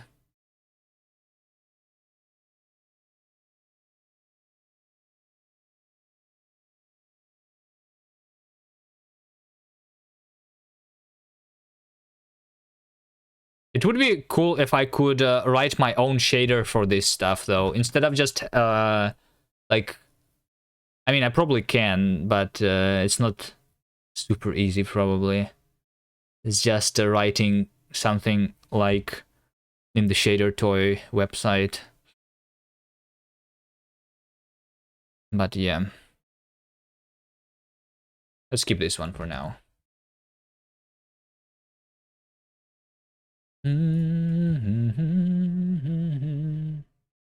That's the reason I use GNOME, by the way, for these animations, for the preview of my workspaces. This is something that I didn't have in other window managers. I like GNOME. But also, I think I might try the Plasma. I know that there's Plasma 6 coming in the 2024, I think. Plasma, KDE Plasma 6.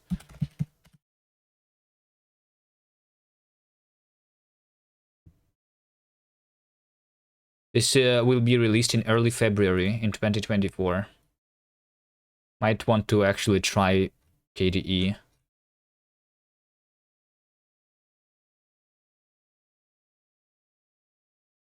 Alright, anyway. Until then, I'm going to suffer on my buggy desktop. Loading state it needs to be mutable. Okay, just do mute. And we are going to be compiling now, right? Right, okay. Need to play with them again if nothing else, but to keep familiar. Yeah. I've been minimalist DWM for almost 2 decades now. Yeah, I've been using BSP window manager for a long time. DWM is not the is a stacking window manager, right? It's not a tiling one. I like my tiling, so like even for my GNOME here, right? I have the extension that makes my Windows tiling.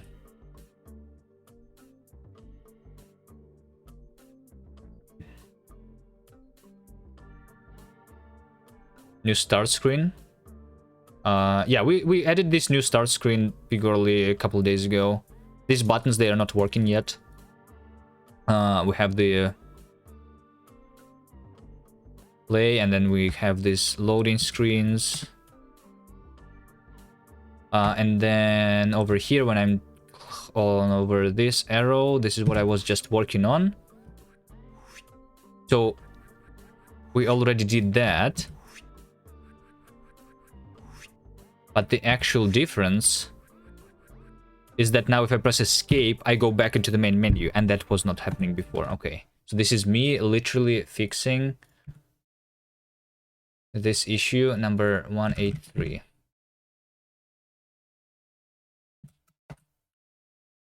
I think this didn't actually take a long time. I was just distracted all the time by different things.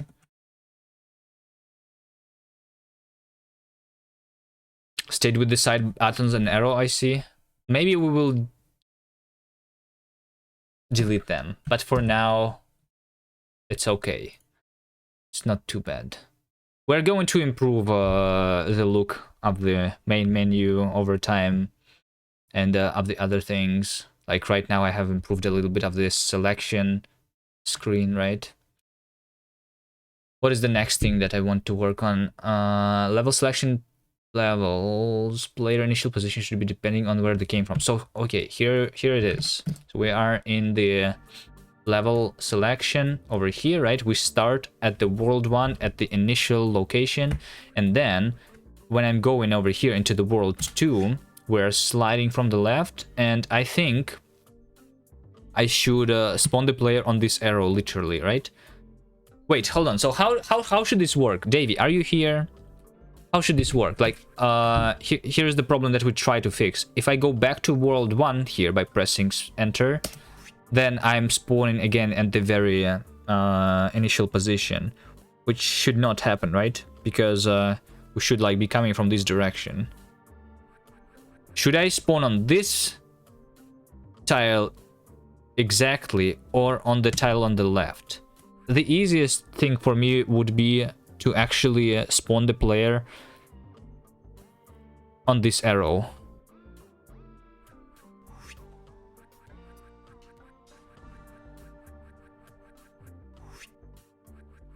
Because technically there can be multiple connected paths. I don't think you are going to make multiple connected paths, but on the arrow? Okay. I was just wondering if you wanted me to do not on the arrow, because the starting position in the world 2, this is something that you put into the game, right? You placed the player on this position instead of on top of the arrow here.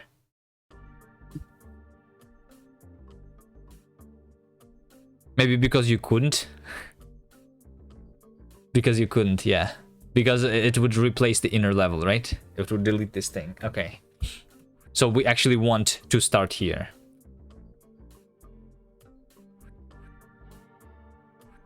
So it means that if I press enter 2 times, I will be going backwards, back and forth between the two worlds. Then, right? Okay, so like I was saying, in order to implement that, we need to know where we are actually coming from. So right now, here's our play state. We are going into this location, and I guess we need an additional thing here. Where are we coming from? So we're coming from, I guess, optional another level, right? Optionally from another level. Like this. Okay, so when I'm initializing the game state here,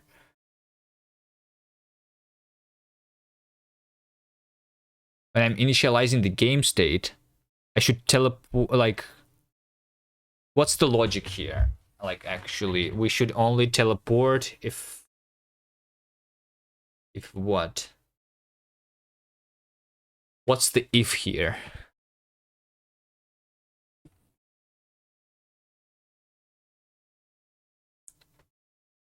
So over here, I'm initializing the game state, right?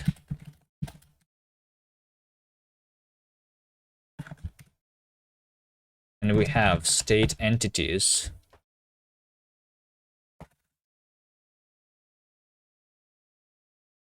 Iter mute.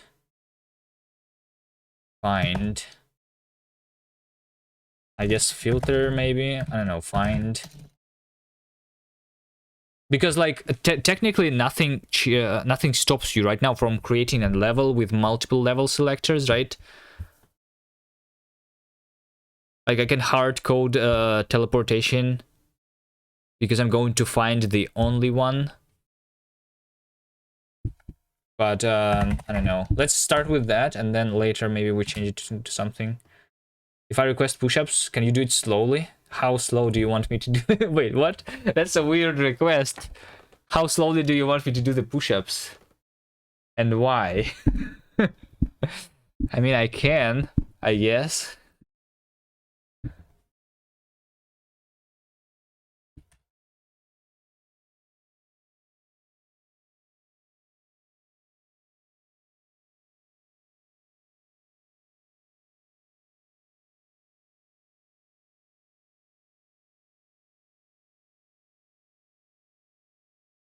So I'm just going to hardcode the level selector here. You feel like it's easier when I go fast? What if I jump and after doing the push-ups? I've been doing that. Do you think that's still like...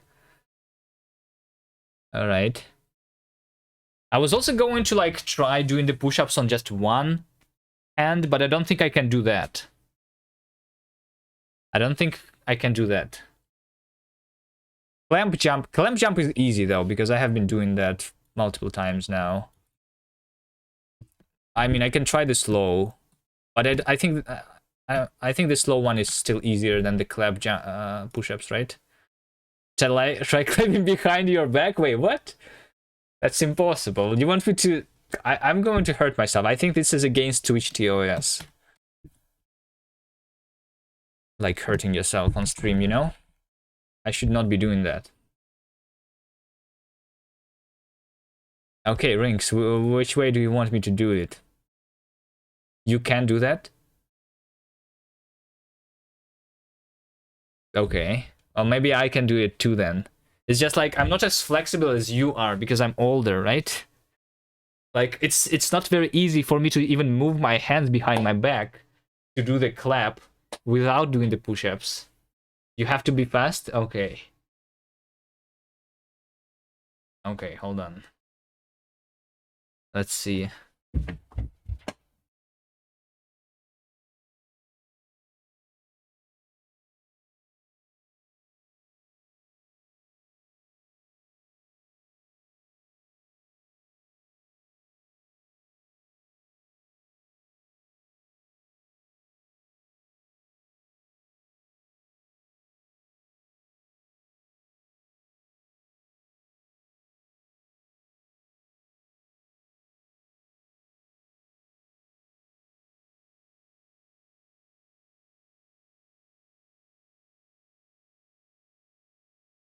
Okay. Actually, it was easier than I thought it would be. Yeah, I thought it was hard, but now I get it. I understand how you do it, Nerdsel. Actually easy. This stream is getting weirder and weirder. Ah.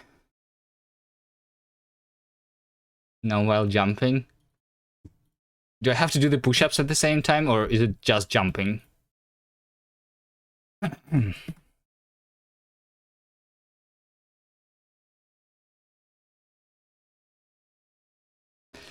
Okay, we're going from this level location into the current level location. If I, on the current level, can find the level selector,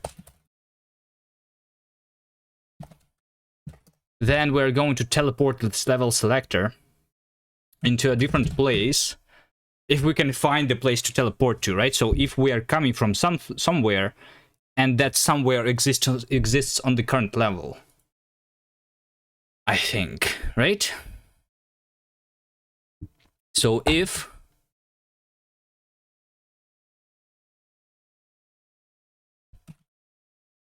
okay, I need to find the from location, from cell is from map location state entities iterate find such an entity which is inner level map level. Oh wait, hold on. Inner level is equal to some location. Think just like that.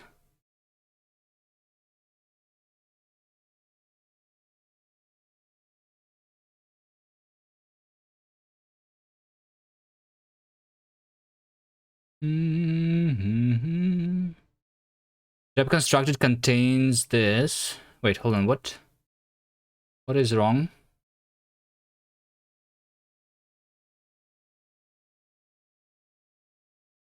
Oh, expected this, found that. Okay, because I guess since we want to do equality testing, we want those to be the same type. So we do as ref here. Okay, so now we know. So we have found the entity, and if the entity exists, then we take its position, the cell where it is located. So now I know that it is there, right? So yeah,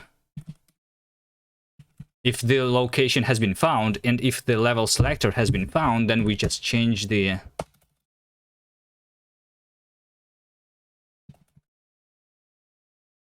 selector position cell to be equal to that cell. That's it, right? That's the entire implementation that we need to do.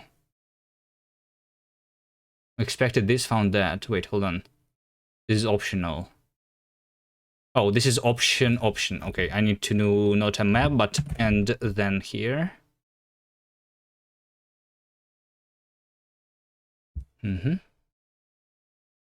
Okay, so this is it, and now I just need to fix the compilation issues, because now we need to specify every time I'm going into playing the level, where am I coming from? For example, if I'm doing the changing of the level, then I know where I'm coming from. It's our current location, some self location.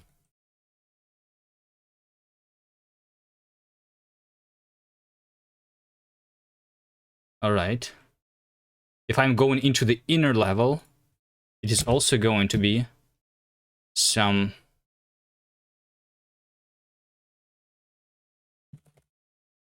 self location.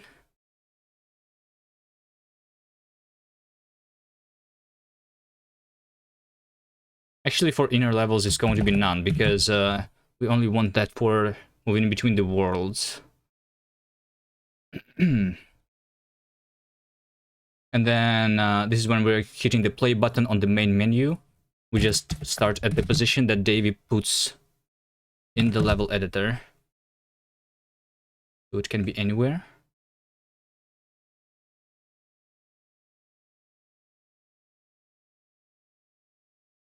Over here, it is going to be none.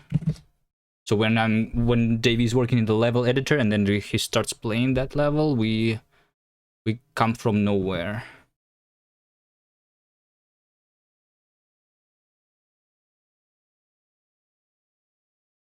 This is also the level editor. Okay, this should be it. Unless we don't compile still. From location.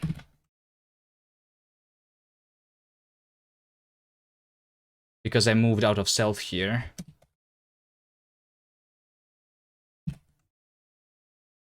So I need to clone this away too. All right. And then it compiles and then it works. It's easy.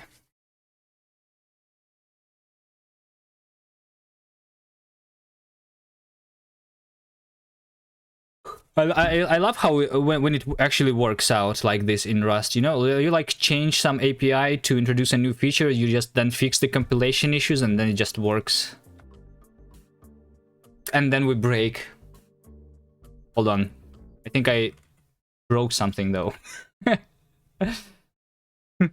Yes, same. Yeah. Oh, what's the problem though? Hold on. Hold on. Play.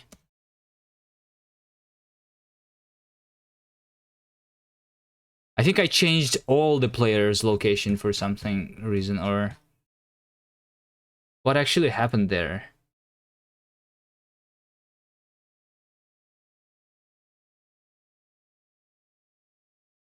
I'm finding this, and then I'm teleporting the level selector. I don't see the problem in this code, actually. Oh. Wait, what?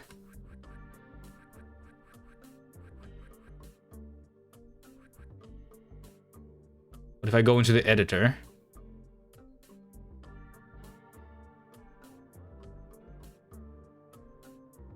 Actually so scared every time I change a variable in name in Python or something. Yeah, I'm doing currently some work for money where I need to write Python, and it is I don't know. I mean, I'm making bugs in my Rust code, but when I'm doing in Python, it's like it's 1,000 times more bugs. I'm just a bad programmer, I guess.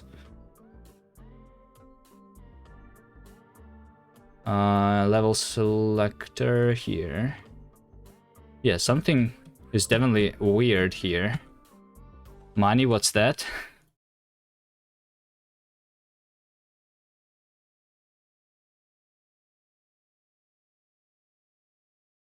It's the thing you don't get when you stream.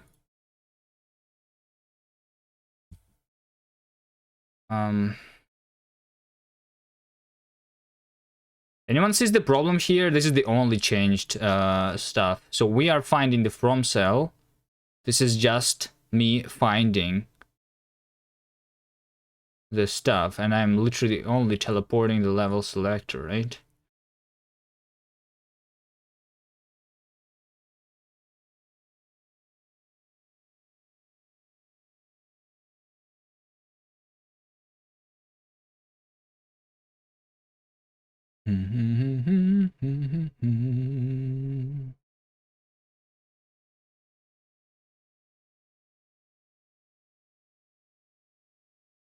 So like this line of code is something that is breaking it. This code is so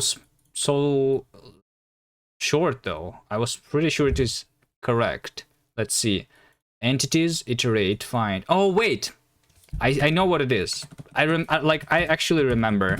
I was meaning to fix this. It's not this code that is breaking. This code is correct, I'm pretty sure. It is this method, the iter mute, is what is incorrect. It doesn't work with find.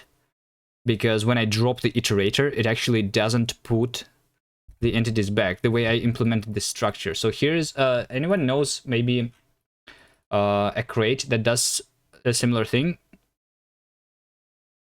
Let me try to explain what happens here.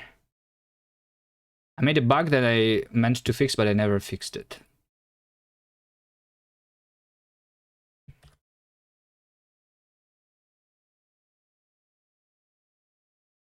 Where is it? It's called a spatial map, but technically this can be a more generic solution, I think. It's basically a collection that maintains an index, and it maintains indexes like a database, for example, right? If you insert a new column into your table, you need to update your indices. So for this game, for example, we want to update the so I want to have the mapping from the position in the game world to the list of entities that exist there, you know? And then I also want to be able to refer to the entities by IDs. And I want to have this like abstracted away. I don't think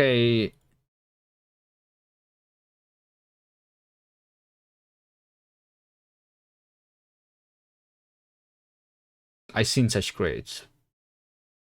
Usually you just make that mapping like near your structure.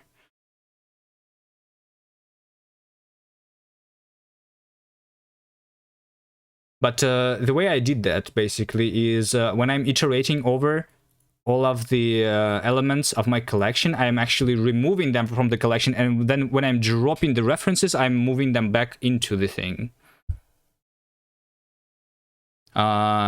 It's an exact location or range area. For like right now, it's an exact location, but it could be a different kind of index, like a quad tree, for example, or some other stuff. We can maintain multiple indices at the same time. I think there's it potentially can be a generic crate here that can allow me to like maintain those indices not manually. Some databases have spatial queries that are similar. Give me anything near this. Yeah. So like it could be like not a hash map, but a B-tree map, for example, or a quad tree, so that I could query something in a range of coordinates instead. But for right now, I just need to figure out what is located in the specific position. So that's what I started with. I'm just saying that there is potential, like I said, to have a crate that's more generic than that can be like you give it the list of indices that you want to be maintained, and then it does it automatically. So right now my implementation is when you are doing the mutable iteration, it removes the elements from the collection and then moves them back when you drop the reference. But because I am not using the iterator fully by using the find method, I'm not constructing these references even. So I should so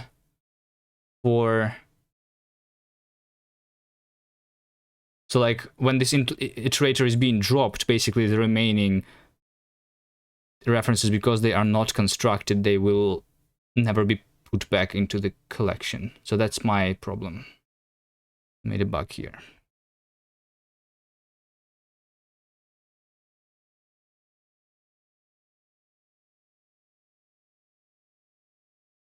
So one thing I could fix it is by having, I don't know.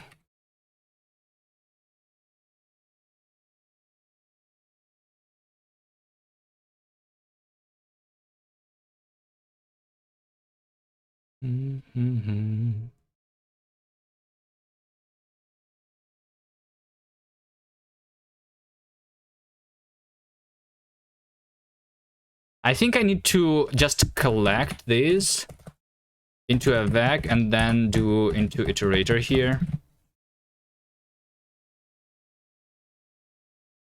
Awesome GeoRust.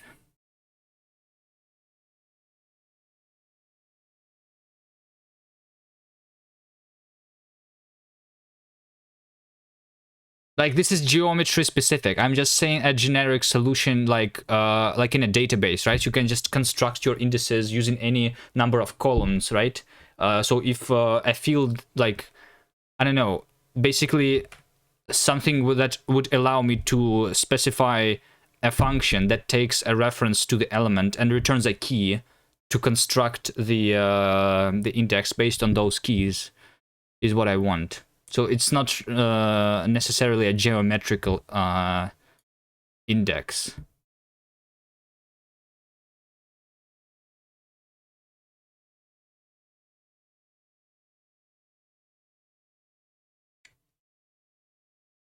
You know, like, I don't know, the simplest example, you want to have a collection of integers and you want to be able to iterate over these integers in sorted order. So for that, you need to create an, like store those integers in a binary tree, right?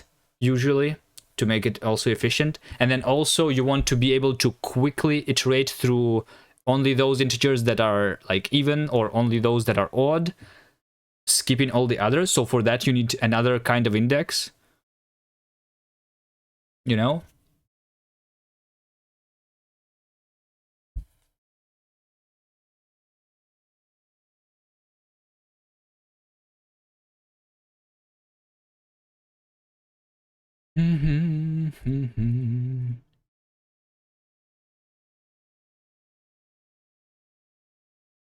And then when you mutate an element, it rebuilds the indices, right?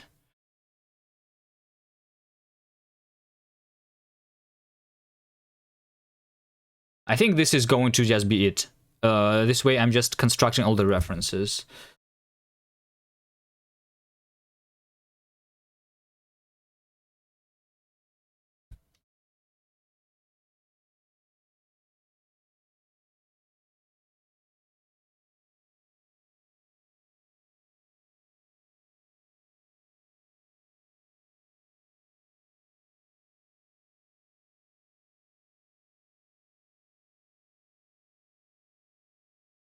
I think that's the entire fix for now. It's not very good implementation though, but it works.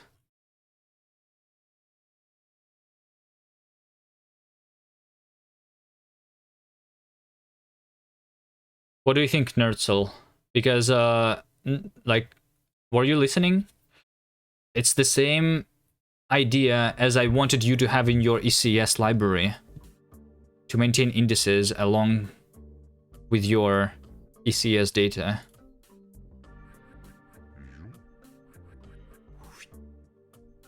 He wasn't really listening. I want to have a data structure which is maintaining like indices along with the data, the collection, right? So you heard B tree as an indices. Yeah, like in a database, you can have a table. Table consists of the columns, right? So in Rust, this would be like a collection, a vec, for example, right? You just push elements into your collection, but then you want to query your collection in different ways, for which you need to build the indices. And I want it to be encapsulated inside that collection. Feels like it could be a good crate.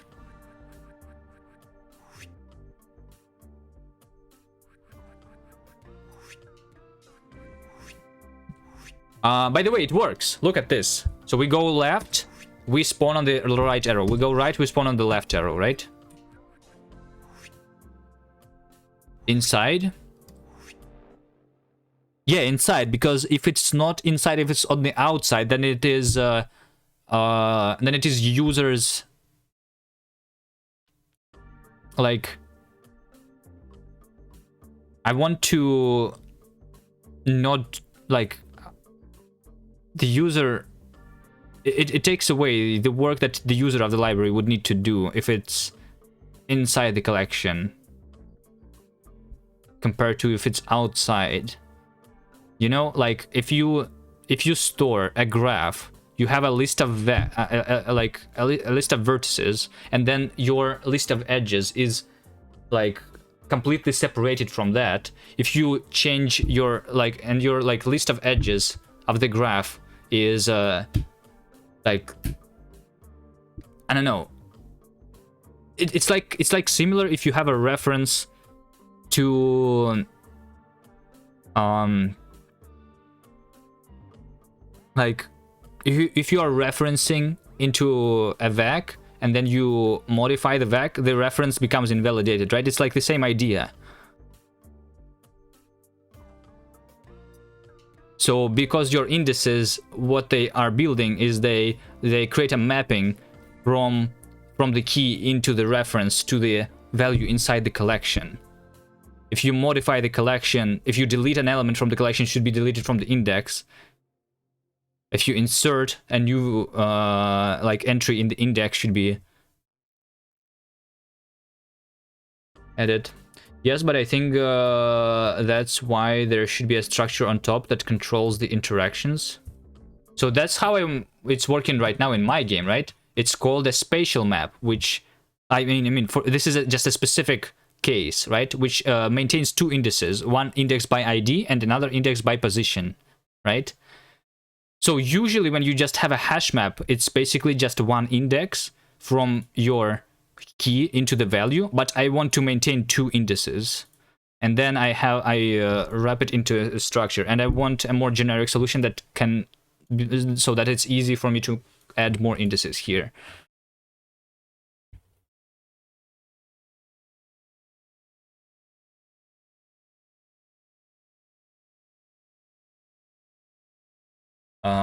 Fix spatial map bug.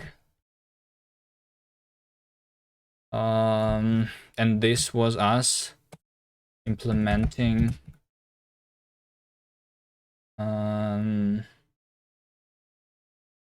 this.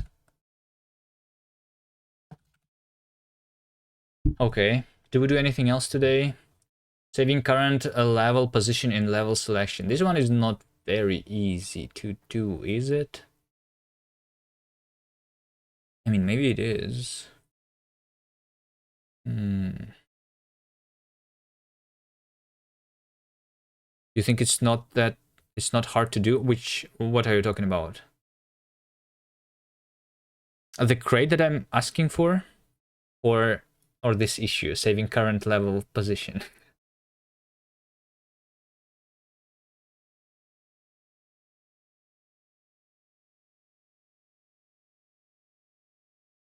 The crate is just a function to get a new key from the value. Yeah, but it should be so. Like I think there is one thing that is too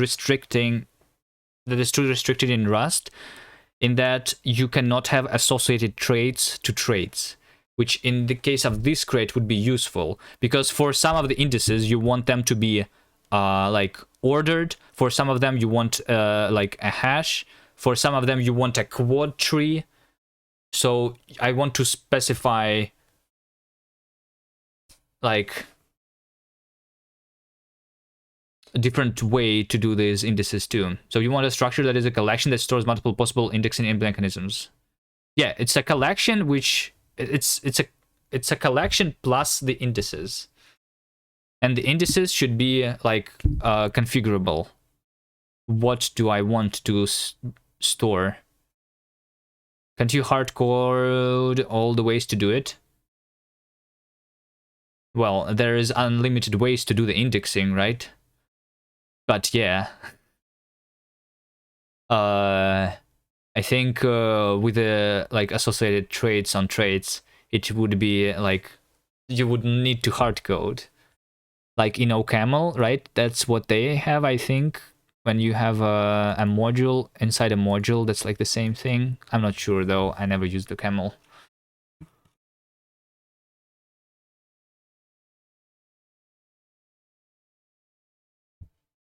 Let me see.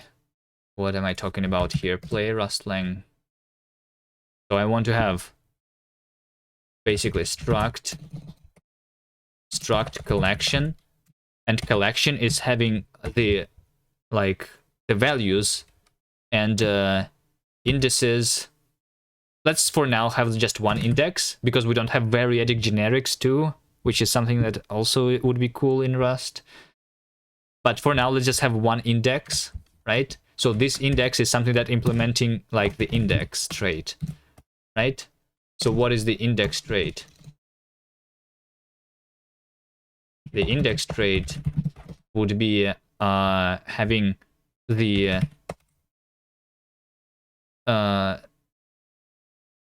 well, hold on. Maybe it should be like index over t. So you have index on t. So you will be able to get the key from the value of type t. And you will have a self key, right?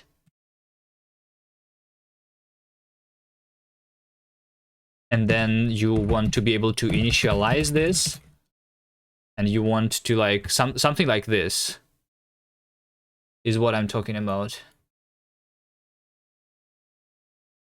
And then you want to insert into the index, you know, like key value. But the value that we store inside the index associated with the key is like another index into the main collection. You know? So yeah, that's the idea. I think it's actually possible with something like that. Something like that. And then over here, you want to actually have like indices instead, which is going to implement like indices for t. You would have implementation like for tuples, you know, indices for t for a and b, where a is indices over t and b, or like index over t, you know, so that you can like have multiple indices inside your collection, you know. And then eventually you would use it something like this. Just you just put collection of entities where you have a quad tree, and you have like the ID map, so that you can get your entities by ID or by position that are stored inside the quad tree, you know. And that's the actual collection type. Something like that. I'm not sure.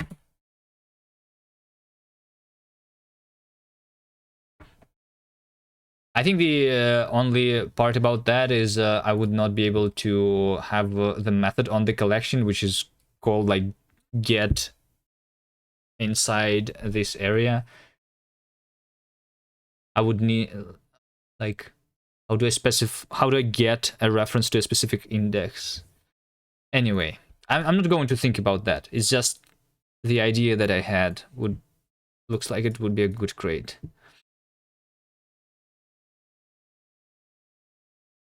If you have nothing to do, you can think about it. What about your ECS library, Nerdsoul? Is that finished? I thought you were supposed to release a blog post or something.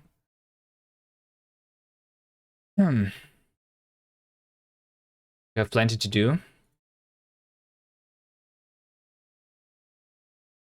Like what? GitHub Game Off? Oh no, you're not doing that. Okay, let's do one more. Let's do one more. Saving current level position in level selection. So here is the idea, right? Inside the game, right now, if I hit play, I will always start at the world 1 at the initial position, right? But because I have been playing this game already, right? Let me remove the save. So it makes sense that the very first time you go into the game, you start here, right? And everything is locked. Once you solve this level, the next level becomes unlocked, right? But when I quit the game and then I go back in, I want probably to be in the same position where I was when I left the game, right?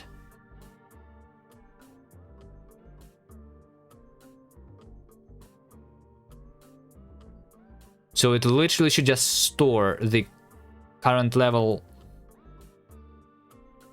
and the position that I'm in.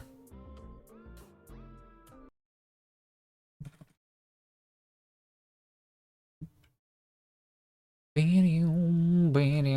here's our save. The only thing that we're saving right now is the completed levels, but what I want to also save is the location, I guess.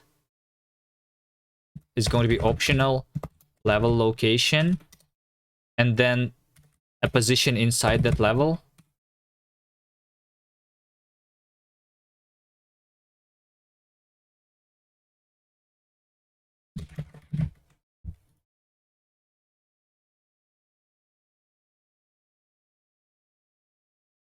So that's it.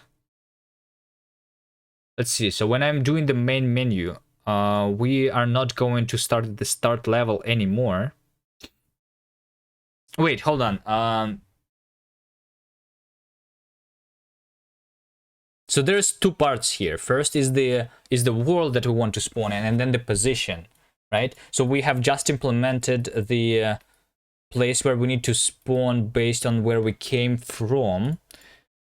But there is another, like when we are loading a save, we want to spawn in a specific position where we left off, right? So for that to work, we need to have the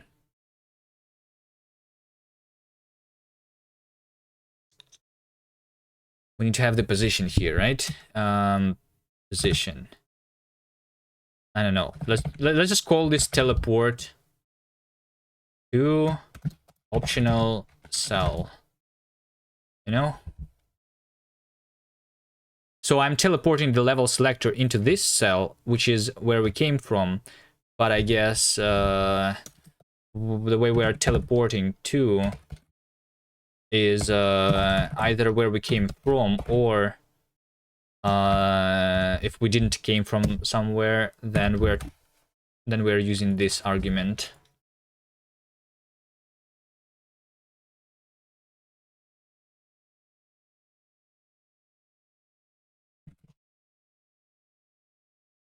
You know?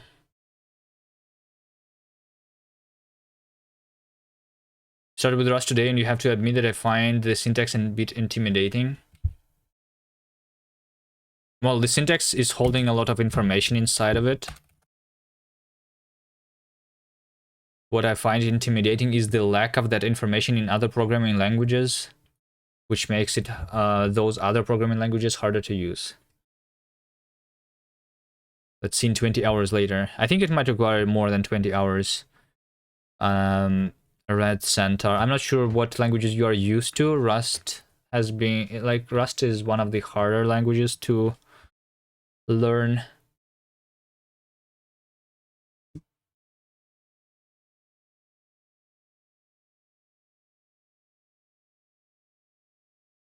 But I guess it depends on what you already know. Java and C#. Yeah, I think it's going to require more than 20 hours for you to get used to the borrow checker.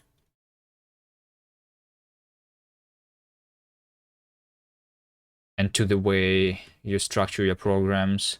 Like, a lot of the ideas in Rust, they are from the functional programming. So I guess if you're not, like, a little bit familiar with Haskell, it, like, yes, what I'm trying to say is that if you are familiar with Haskell, it would be helping you a little bit. Bunch of symbols. You programmed in COBOL once. Well, that one I didn't try.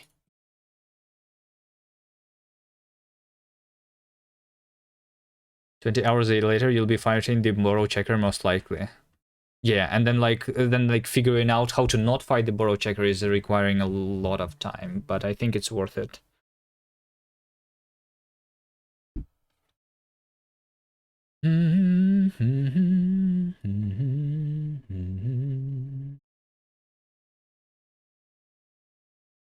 I think it's worth it, even although we still fight it sometimes. We did a little bit of fighting today, but I don't know.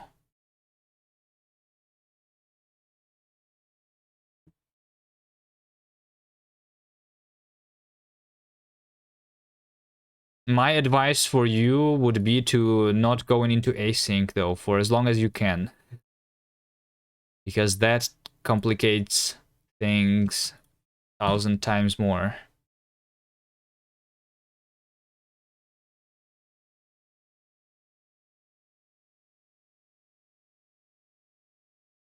Okay, let's see. If I'm pressing the play button when I'm inside the level editor, then I'm not teleporting anywhere. If I am going into the inner level, then I'm not teleporting anywhere. If I am pressing the play button on the main menu,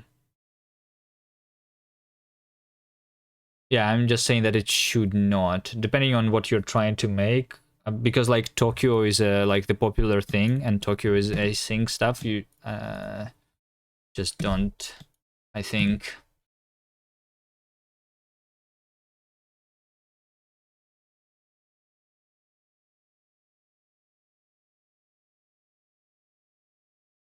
Is there any frameworks in Rust that like web frameworks that are not async though? Because I think at this point all of the Rust frameworks are async, right?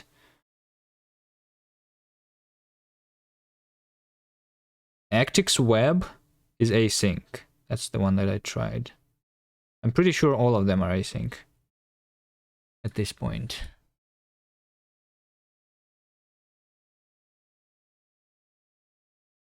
Yeah, maybe async is not that big of a I didn't do a lot of web stuff. I did it once with Actix Web. I guess it was not that big of a deal there as it is like right now in my game. But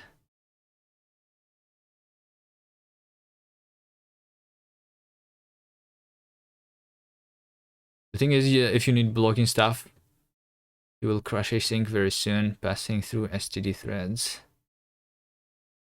Async is definitely better now that futures and all are stable and defined. Oh yeah, I remember when there was only a crates about futures.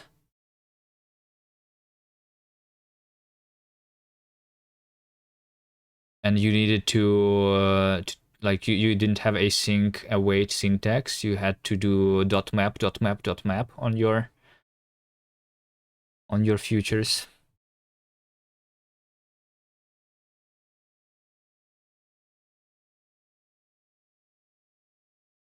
Kind of similar with iterators right now. So right now with iterator, you have to do a dot like map, and then you do dot filter dot map, you know, which is kind of nice, right? But at the same time, it's like there is a reason they're working on the generators, right? I'm not sure what is the syntax for that. I didn't really look at the generators that are going to like come to Rust at some point. Is there a yield from? Wait, like I'm not sure how you combine, but it's like the same idea as async await. Can you combine iterators that way? Is iterator a monad?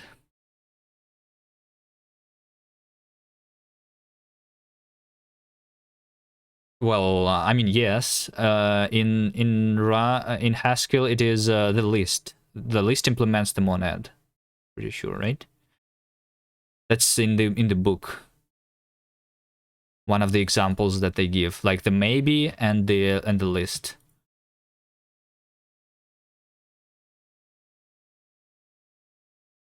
So in Rust, it is iterator, which is literally the same thing as a list in Haskell because it's lazy. Similarly, right?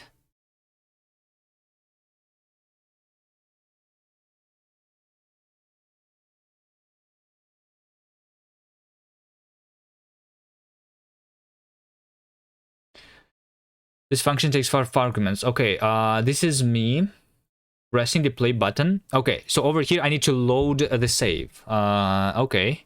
So, okay. All right. Okay. Start level. Okay, let's see. Level and cell is going to be match self. No. So basically we do context save. We want to inspect the current save. And we take the location from this. And then we do the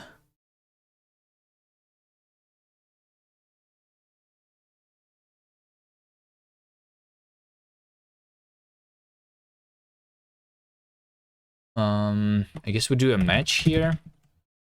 If it is sum, level, and cell, then we return level and sum cell. If it's none, then we return. Over here, I'm going to clone. This needs to be referenced. And over here we return the level and none. So this means that if we have the saved level, then we are spawning inside the same level and inside the same cell that which we have inside the save. If we don't have any save, then we're looking into the configuration and we are not teleporting anywhere. So over here it's going to be level and cell.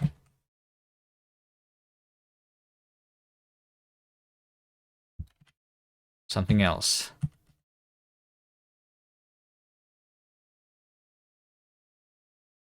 Oh, there's level from and cell. Okay. Level non cell. Like this. This one should be copied. Some star cell, because this was a reference. Okay.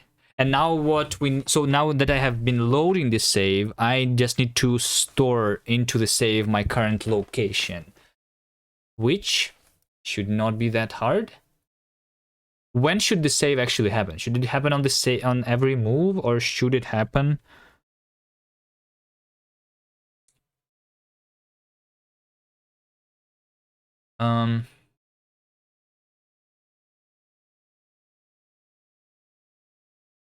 because I don't want to save every frame, right? When should I write the save? When like maybe when I finished the move.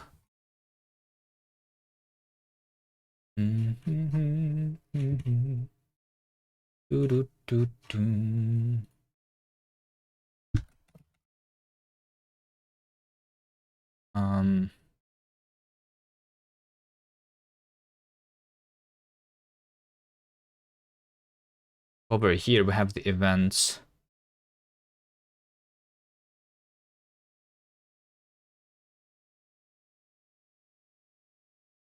Maybe if the entity has like finished the move.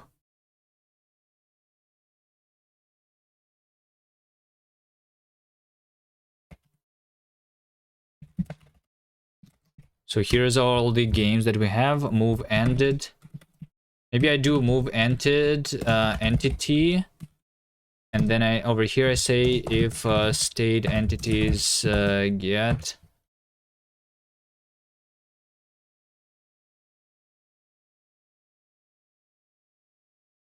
entity identifier is a level selector. I'm going to hard code this. So when the level selector has ended a move, finished the move, then I'm going to redo the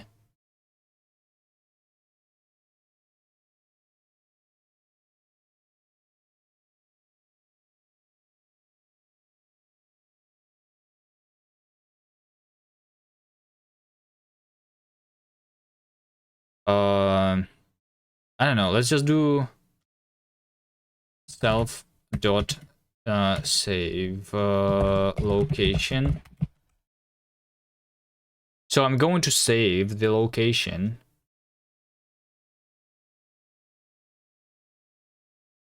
either here or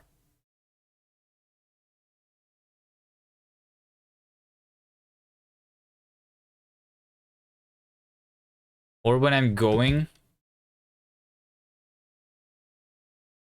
Or when I just load in the level, maybe?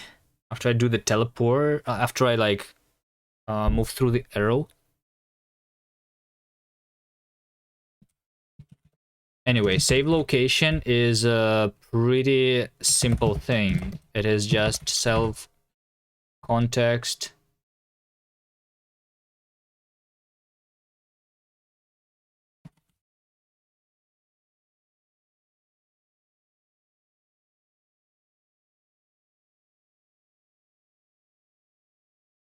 Save location is true. Because I need to do this outside.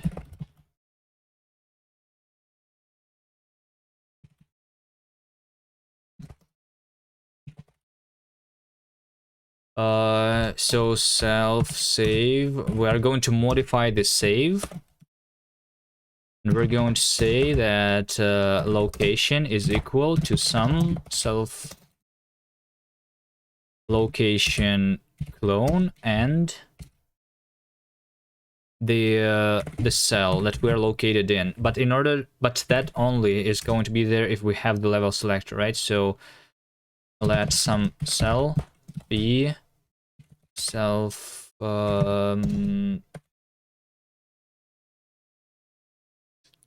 have the history player. Current, no. Frame state. Entities. Iterate. Find.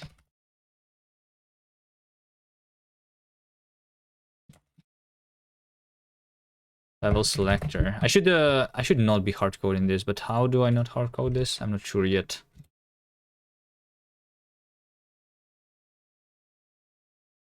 So okay, we just do this, otherwise return. So if we have the level selector on the current level, then we're going to put the current location into the cell when we call this function. And I want to call this function when we have finished the move to the neighboring cell, or in the very beginning is also something that I want to do.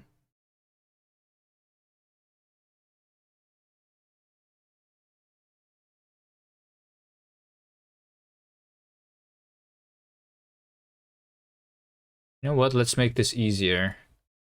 Self save location state and self ctx, because I don't need the entirety of self here. So this is going to take context. It's going to take the game state, so that we don't need the history player. We just literally use the state. Oh wait, but I need to know the location though.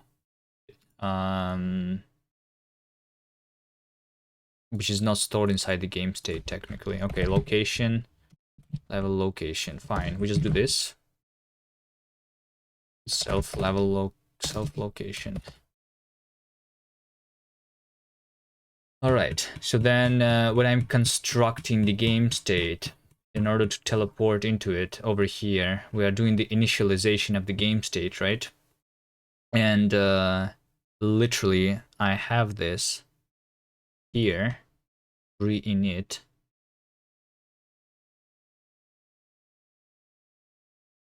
This is our game state, and I'm just going to call the save location here. Context.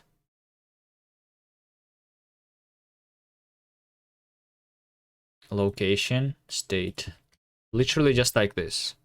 Okay, I think it should work. I think it should work right now, guys. Let's see. So the way the saves work is I'm writing them onto a disk on a file, if that's what we have. Or if the game is being compiled for the web, then we are using the local storage in the browser. Okay, so let's just see. We are over here. I go back into the main menu, then I go back, and I am here. Not here. Interesting. I mean, it's definitely being saved.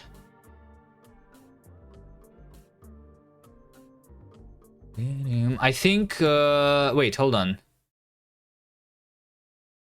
So I'm calling the save location when the move has ended. But I think when the move has ended, I am still observing the previous game state. So this is like before the move has ended.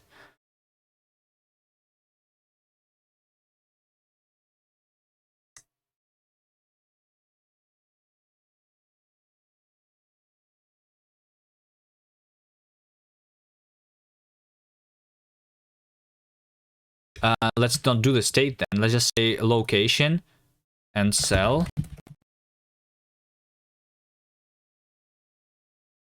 I'm just going to delete that. It's going to be much simpler.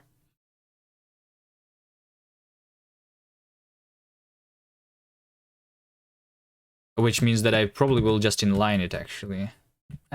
Whatever. We just have it. So the cell is going to be entity move new position cell. So this is where we moved to, not the previous position, but the new position. And then here we are saving, since we have the selector here, it's going to be selector position cell. So like if I teleport it from somewhere else, we already moved it, and then we save that position. All right.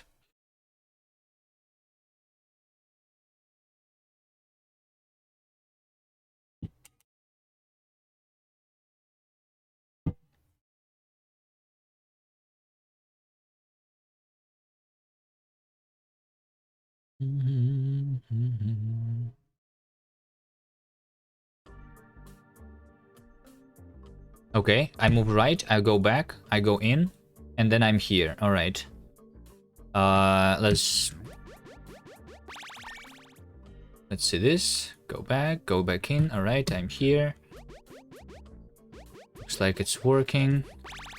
Let's also try teleportation here. Then I go back, and I should be in the world 2 now on this arrow. If I go back into this arrow, then I should be here. Okay, looks like it's working.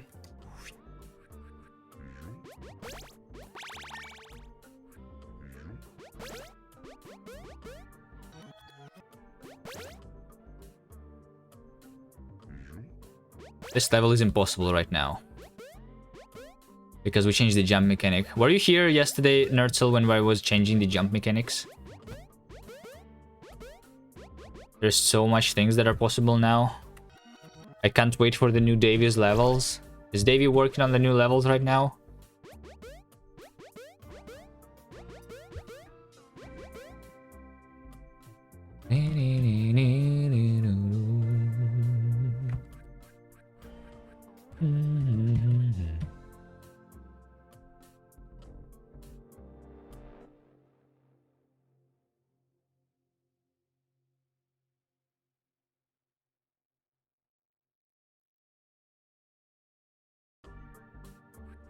I think the only thing is that since I went into the editor here, if I go out of the editor, it's still going to save that location that I was in. Davy's not here. Davy is not here. All right, nice. Let's see. This was us implementing saving current level position in the level selection.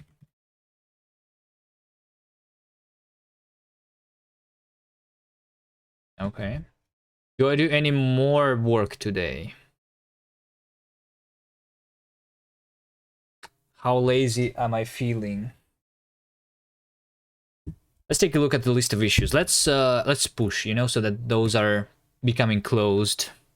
The reason I was not pushing is because it is going to start the CI that is going to work on my PC here, and it's going to use 100% CPU. I guess I can cancel it though. But those issues are not closed.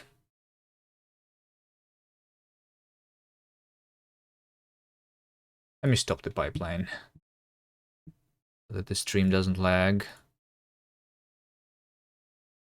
Ah, do I want to work on anything here?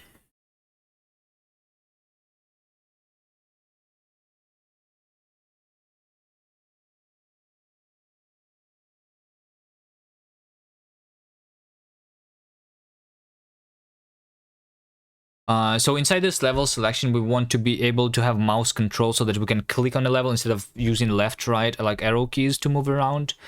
We want to use the mouse. And this is the same issue with hovering. I'm still using 100% CPU. Didn't I cancel this thing? Hello? I was supposed to cancel it. It's still running. I guess it takes a little bit of time for it to be cancelled. Transition should not include the UI. Add a black texture between the transition between the worlds. Not sure if we still need it, since there is now loading screen.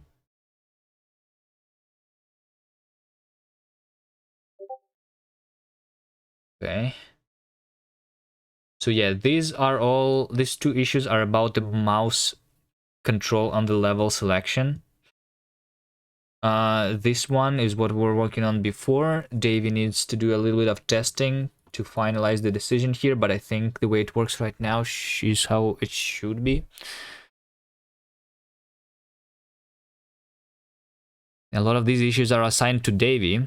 It looks like my work is almost done on this game.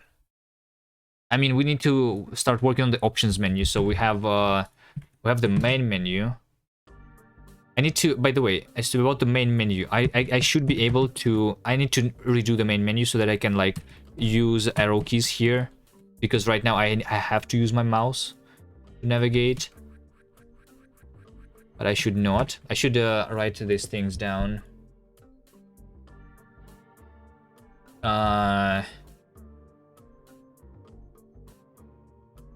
Controls, keyboard, and other control, like the touch controls is also not working right now on the main menu, I'm pretty sure. On the main menu is because we kind of like tested the way it's going to look. Yeah, this is going to be important.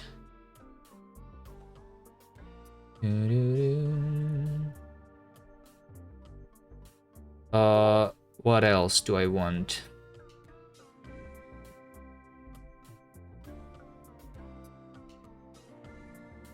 I wanted to do something else. This options button doesn't work right now, so that's like one of the missing parts of the game. These two buttons are not working. Let's just write it down so that we don't forget about it. Make Steam and Discord buttons work.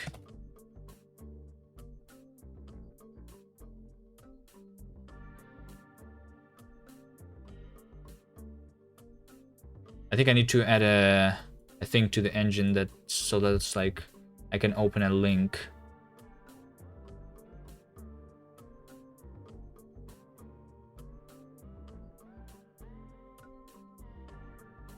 That should be pretty easy though.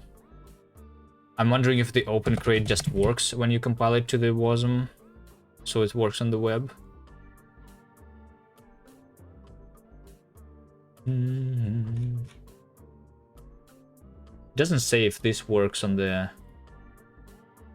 web or not.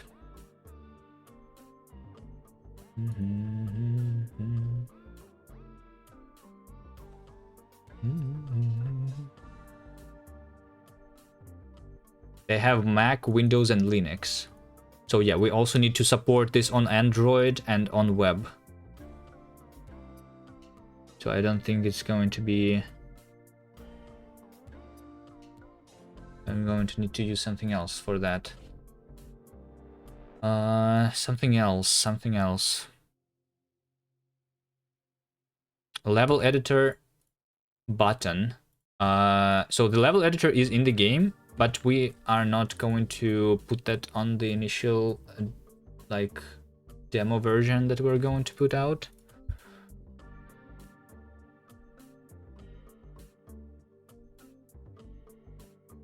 Disabled editor and on main menu. Like by default on the public build we are going to have that button, but it's going to be disabled so that players will be aware that we are going to have the in-game level editor in the game in the future. We just need to put more polishing on it before it's made public.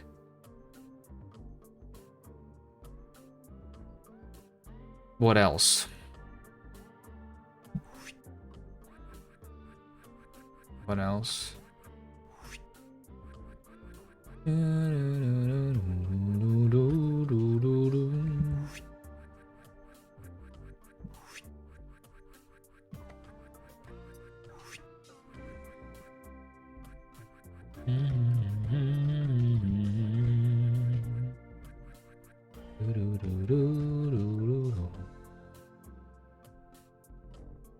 I don't know. For something else, we will have to think.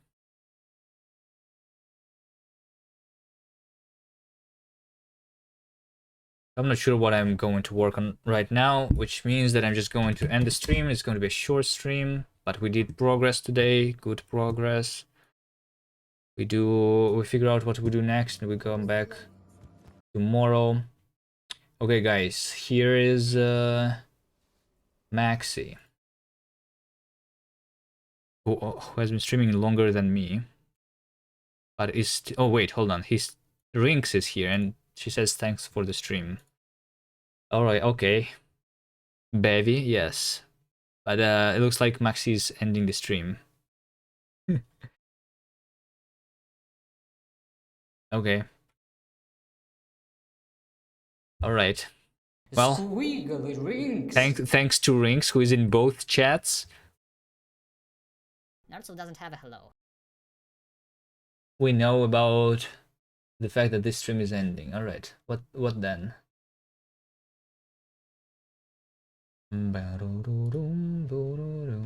Then we go to cakes because I don't know where else to go. Squiggly rings. This is C++ territory.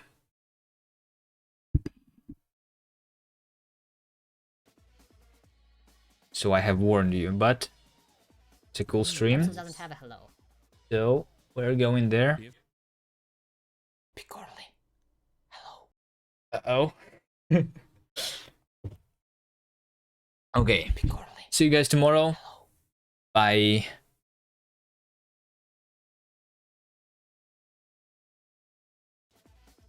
Let's see if I can move the box up. Wow, it just works.